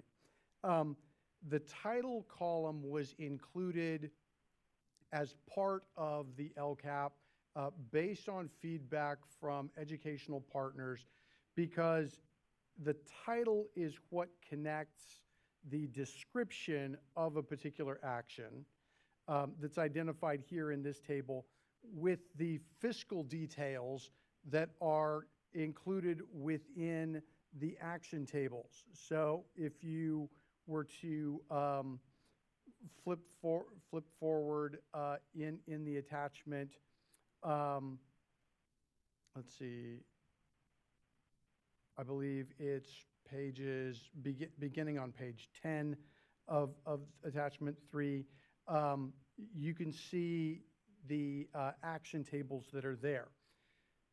In order to provide, there was discussion about whether or not an LEA could just put down the goal and action number and have LEA and say, okay, yeah, this is the fiscal details that correspond to this description. But then there were questions about, okay, well, what if the goal and action number changes?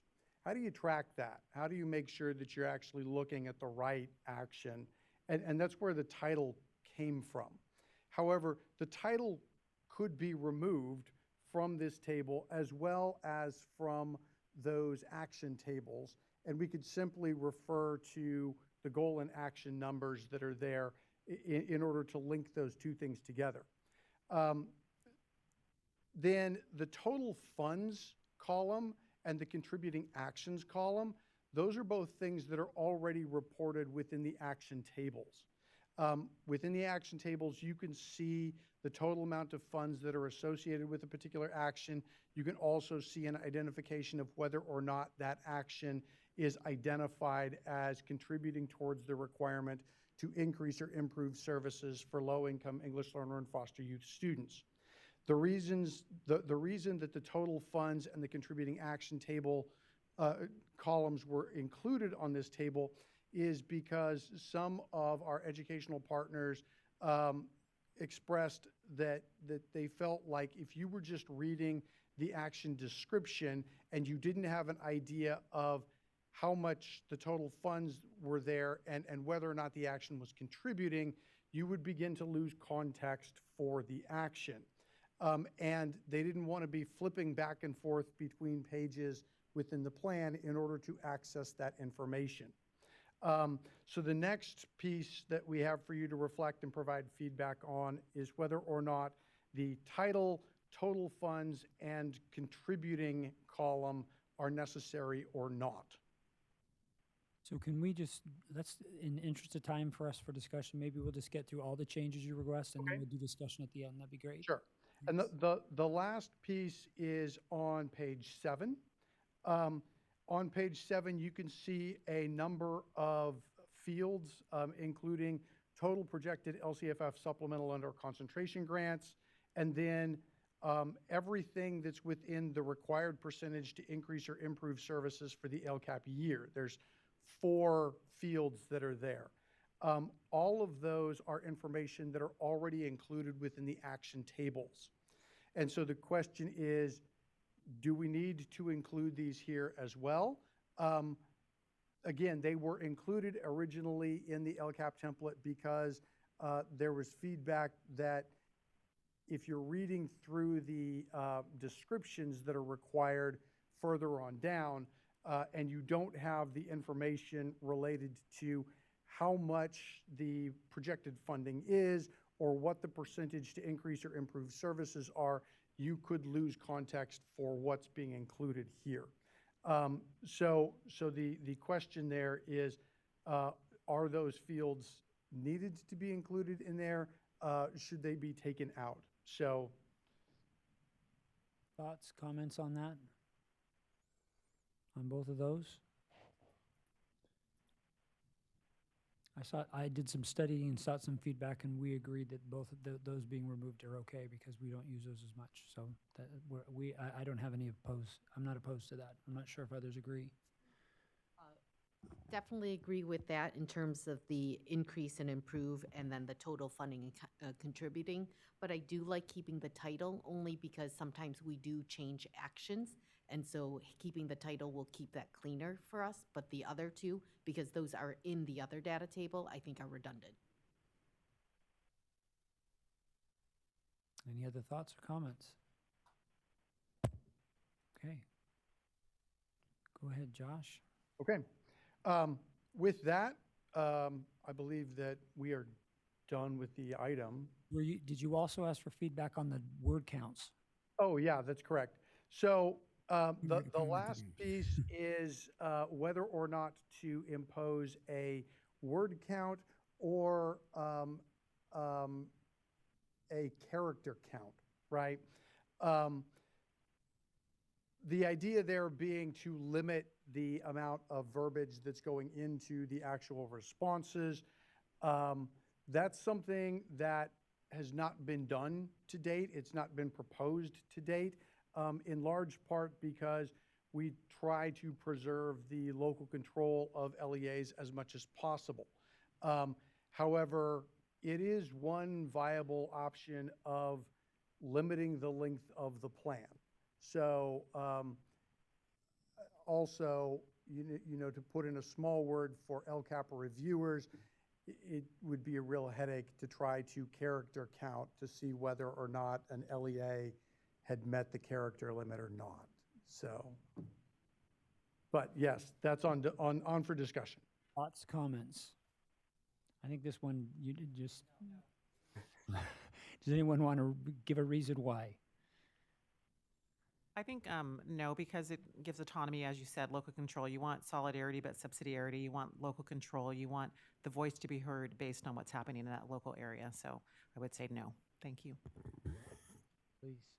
Well, I would say yes, because I actually think it actually creates more transparency in responses. It makes it easier for our interest holders to get to the heart of the meaning of what we're putting in these plans and avoid some of that concern over flipping back hundreds of pages to find information one place or another.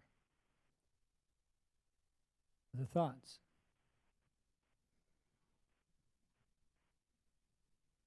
It's a tricky one. It's a tricky one. I think that I see what you're looking for, and there's definitely been a lot of legislation or a lot of bills that have been introduced about administrative burden and the rest, and this is directly addressed. That's why I appreciate the thinking along those lines.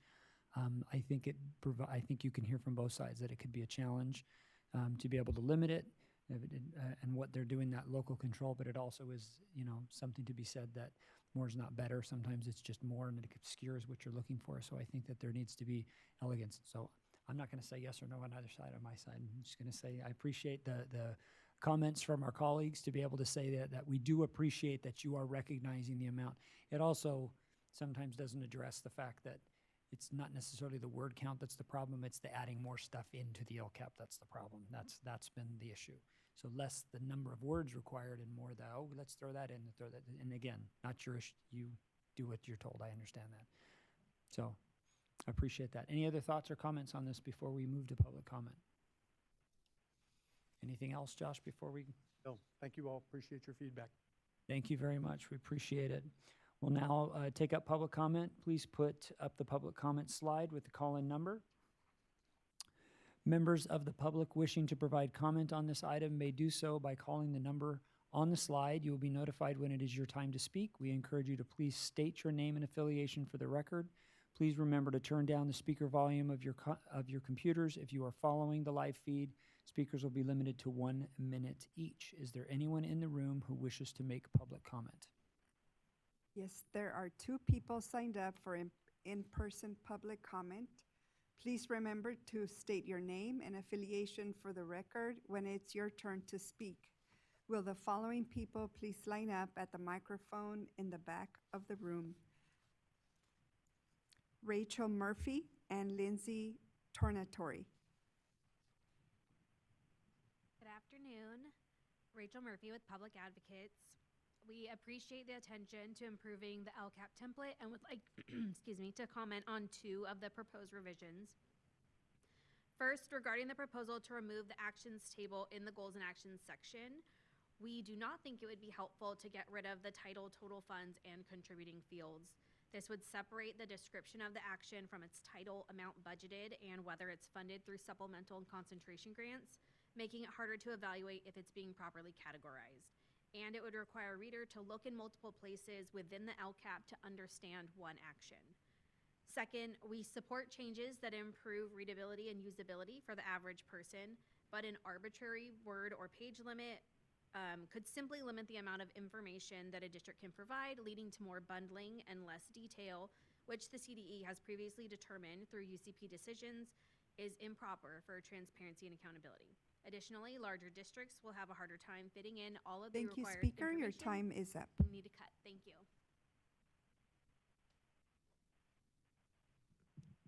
Good afternoon, Chair Greenlaw, members of CPAG, Lindsay Tornatore on behalf of the California County Superintendents. Appreciation to Josh and the local agency system support office for their hard work to give all of you, all of us, a preview of just what's to come this fall, which of course will be further discussion. We look forward to thinking about these proposed revisions more and engaging in that public process. But some preliminary comments in reaction to today's item. Broadly support any revisions aimed to streamline and reduce duplications within the LCAP, anything that would help the document to become more digestible and live into its intention of a strategic plan, a clear communication tool, and a tool to measure progress and report expenditures. But that being said, we acknowledge the concerns and opposition from our colleagues as submitted in the letters and as my colleague from Public Advocates just stated, and wonder if maybe there's a compromise to consider. Perhaps CDE could provide some guidance to show where information that had been previously in certain parts of the template is now going to be located Speaker, and why. your time is up. Thank you very much. Thank you. Is there anyone on the phone? Yes. Good afternoon, caller, with phone number ending in 8256. Please state your name and affiliation. You have 1 minute, and your time starts now. Hi, this is Robert Manwaring from Children Now. Children Now has long advocated for a significant redesign and shortening of the LCAPs to meet the original 3 goals of the planning process. Strategic planning, focus on supplemental and concentration grants assurances of increased and improved services, focusing on closing achievement gaps, and authentic engagement of community partners. Unfortunately, the current LCAPs have lost their way. We believe that they are highly technical, require a college-level reading ability, and use education jargon that only insiders can recognize. These plans are rarely strategic, generally don't focus on closing achievement gaps, and are inaccessible to community groups. Children Now believes that the template needs a comprehensive overhaul, but discourage tinkering around the edges as many of today's proposed revisions would make. We do support either a word or page limit, just as limiting public comment to 1 minute makes me get to the point quickly. We believe that putting a word limit will get districts to. That is time. Thank you.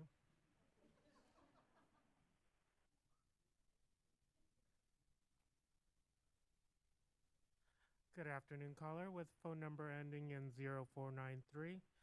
Please state your name and affiliation. You have 1 minute, and your time starts now. Good afternoon, members of CPAG. I'm Shelley Spiegel-Coleman, representing Californians Together. Along with the Center for Equity for English Learners at Loyola Marymount Universities, we have read, analyzed, and reported 5 times on LCAPs from districts with the highest number or the highest percentage of English learners. Our last report, based upon the current 3-year LCAP, found that only 8 out of 26 LCAPs had a specific action, 4 had an embedded goal, and only 1 had a specific goal for LTELs. This was the first time LTELs were identified as a numerically significant group. In this new 3-year LCAP, districts will be required to address goals, actions, and services for LTELs.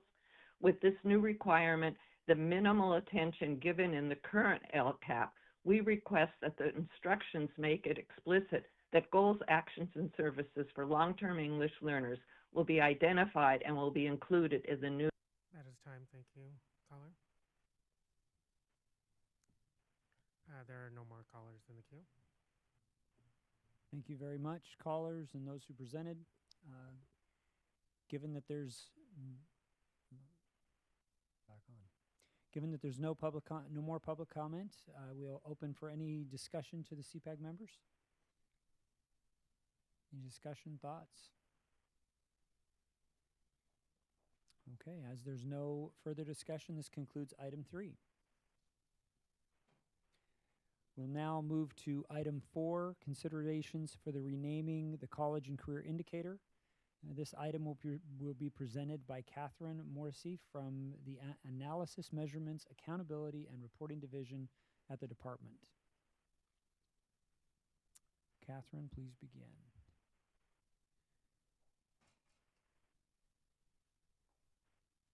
All right, hello. Can we hear? I always have a bad push the button. This button?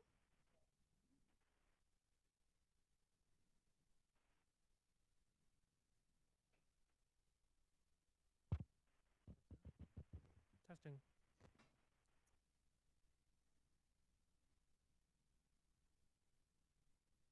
Hello, testing.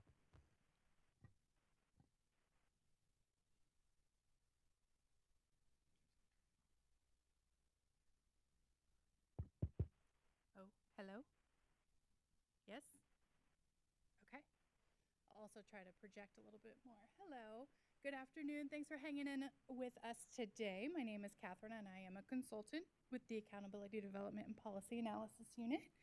And I get to talk to you today about considerations for renaming the College Career Indicator. So at the May 2026 State Board of Education meeting, there was a lot of changes that were incorporated into the College Career Indicator. And towards the end of that meeting, it was mentioned that we might consider renaming the CCI to be a little more inclusive about all the new things that have been adopted, specifically the state soliciting engagement. And then further conversations with our accountability liaisons kind of reinforce this, and that is why we are bringing this here today, and then to bring it as an item in July. So there's a few things that we want to think about when considering renaming. So we're going to start with looking at what measures are in the CCI. Like I said, we had a few changes in May, and then should the CCI be updated to include civic readiness? So we also started by looking at names used by other states. So I believe there is a handout that kind of listed those out, and you can kind of see some patterns emerging, some common trends with those, such as college and career readiness was the most common name used. Post-secondary readiness or prepared was another common name. And New York actually does use the term college, career, and civic readiness. So current measures in the CCI, and this has been updated since the May item.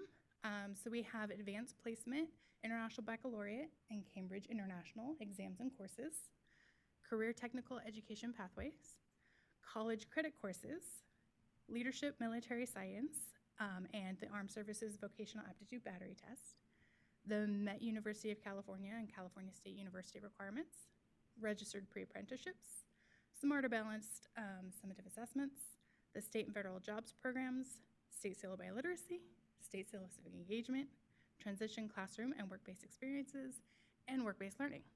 So if you do have questions about those, you can walk through those as well. And then we were also able to talk to some of our educational partners out in the field, kind of asking about a name and a name change and what they might think for that. So I have a few results to share with you. So we asked, do you agree with renaming the College Career Readiness Indicator? And we were able to send this out. We got about 4 business days for responses, and we got about 330 people responding. So not too bad. And about 55% said yes, they agree with renaming it. So about 45% saying no. Asking about the name College Career and Civic Readiness, about 45% of those surveyed said yes, they like that name. 55 said no.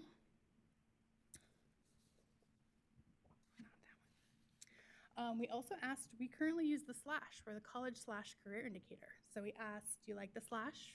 Would you like to see an or what are the preferences? And it was split about 40% saying use an and about 40% saying keep the slash. So we also asked about putting career first versus putting college first in the title. So right now it's the college/career. And it was split about 36% said college should come first, 31% said career should come first, and about 33% had no preference. And then we also asked them what they thought about some of the other names proposed or used by other states.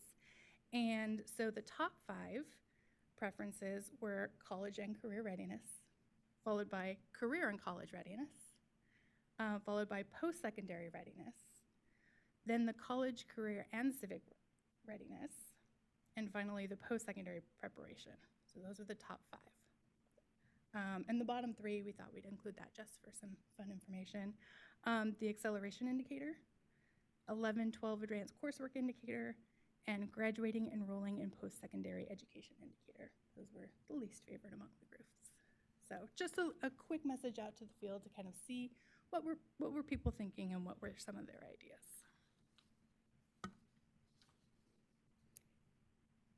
So with that short presentation, happy to take any questions you may have. And if not, then we will ask you to kind of talk with yourselves as you've been doing and share out any thoughts for this. So should the CCI name be changed to include civic readiness, and why or why not? All right, let's take 2 minutes, get together in your small groups for one last time, and then share about, and we'll be prepared to share out.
We'll give you about another 30 seconds or so to have a conversation and be prepared to share out.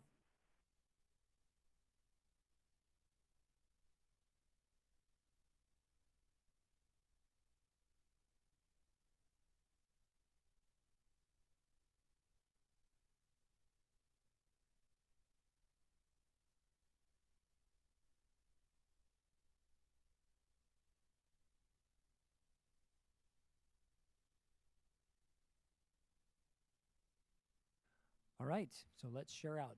We started over there. Dr. Pascal, take it away. Either you or Jamie.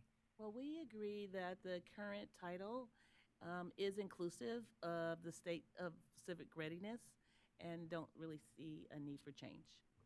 Okay. Dr. Crossan? Although we like the inclusion of civic readiness, the college career and civic readiness indicator title, given the response from the field so far, we had questions about just how much work would be involved in making this change and whether it was really worth the change given the response around. And it seems like for the most part, people preferred to keep the current name. Believe we go ahead. You want to say go for it? Similar. I think the current title encompasses a lot, and it's simple. I'm all for making things simpler rather than a longer title. Thank you, Dr. Vega. So we appreciate the current title, but we thought the civic readiness really showed the community partnership between what students offer to their community and just helps to uplift students and give them different pathways in life. So civic means that you're adding value to your community and also giving back in the same way. So just bringing it all together kind of uplifts the diverse group of students that we have in California. So adding that we thought would be a positive. Okay. Thank you very much. Any comments, questions, further things before we go to public comment on this? I would just add that I was reminded of our conversation in March when we were discussing the indicators for this. And I don't remember which one of our presenters shared that when we were discussing these indicators, that this was a representation of how schools were providing opportunities, not necessarily what students were doing, but what schools were doing, and this was a measurement of schools. And so, thinking of that in those terms, I think the term college and career ready is very relevant because a lot of the work that goes into the civic engagement is on students to do outside of school, things that they have to go and do in their community. It's not necessarily what happens within the school setting for students to earn that additional seal. Those things typically happen while it's designed, the expectations are designed by schools.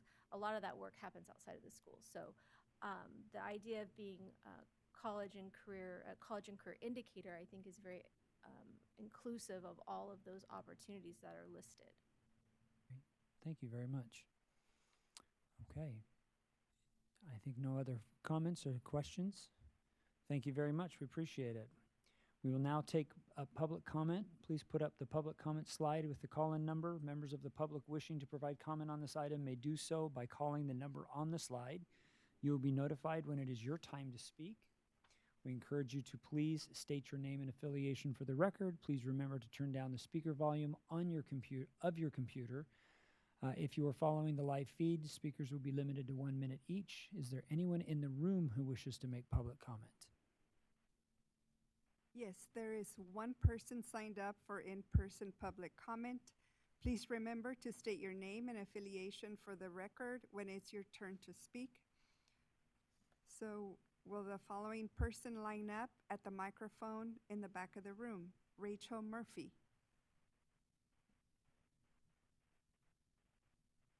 Good afternoon, Rachel Murphy with Public Advocates.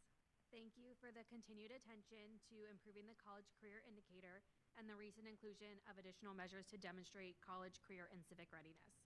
We recommend that any changes to the name of the indicator as well as its measurements reflect the preparedness for multiple avenues of post-secondary life and not single alternative avenues. For example, we've previously recommended using the "and" rather than the / in the name. Additionally, we encourage CPAG to recommend to the board that it reset the performance standards for the CCI to reflect the increase in performance that's occurred because of the changes to the indicator caused by the additional options for demonstrating prepared. Thank you. Thank you very much. Is there anyone on the phone? Yes, there is. Good afternoon, caller with phone number ending in 8256. Please state your name and affiliation. You have 1 minute, and your time starts now. Okay, this is Robert Manwaring calling in again from Children Now. We echo the comments of our colleague from Public Advocates. We believe that renaming the indicator college and career is an important step to take, and that should be accompanied with actually valuing both college and career so the student can achieve both and not the current either or. In terms of civic readiness in the name, we do not support that at this point unless the measure actually changes to reflect civic readiness. Currently, the civic seal of it is only earned by 4% of students, so putting it in the name would be misleading. And then finally, we echo the comments that we really need to reset the standards for the CCI. Adding AP course taking added 61,000 students. That's 12% of the cohort. It's basically made the current performance standards meaningless. Thank you.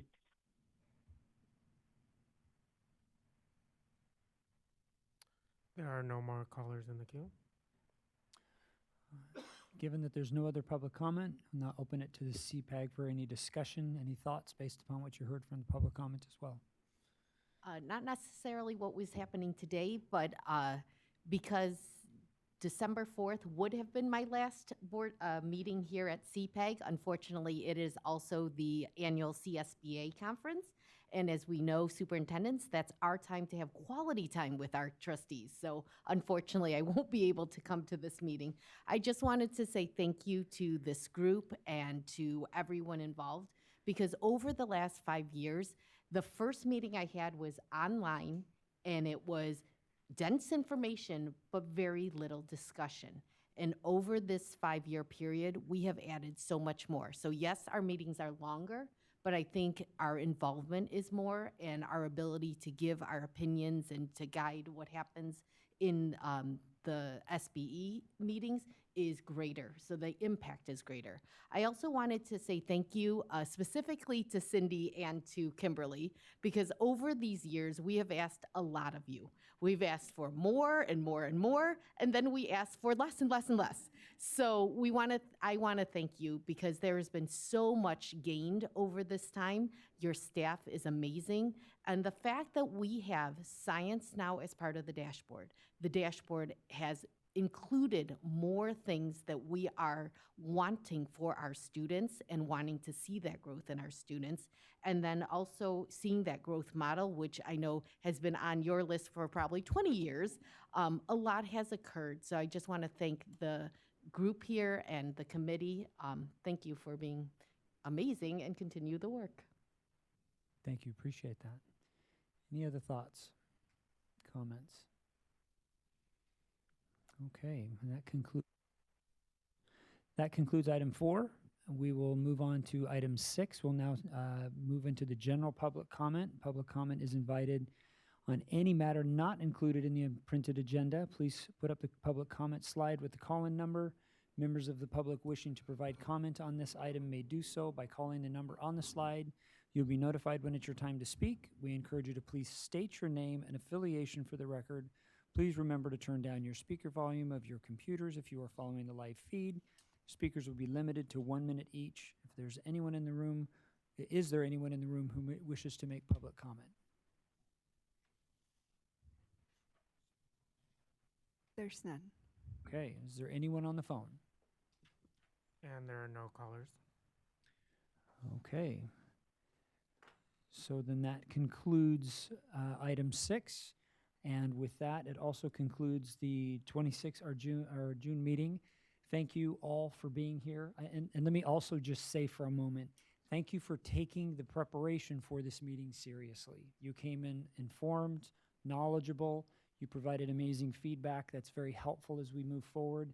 I know it's a lot of information as I picked up this document, and Josh is throwing the whole LCAP in there, was always great, but there's a lot to do and prepare, so thank you for that, for your time and to be here, and thank your districts and your boards for allowing you to step away from your roles to be able to provide this. I'm always impressed, specifically when our superintendents are able to come, because we know the amount of work that's happening there, so thank you for this time, and I appreciate all that and all of the preparation for those who've presented the items. Any thoughts, comments before we're done today? No? Okay, well, thank you very much. We adjourn today's meeting at 1:26. I'm gonna hit my hammer.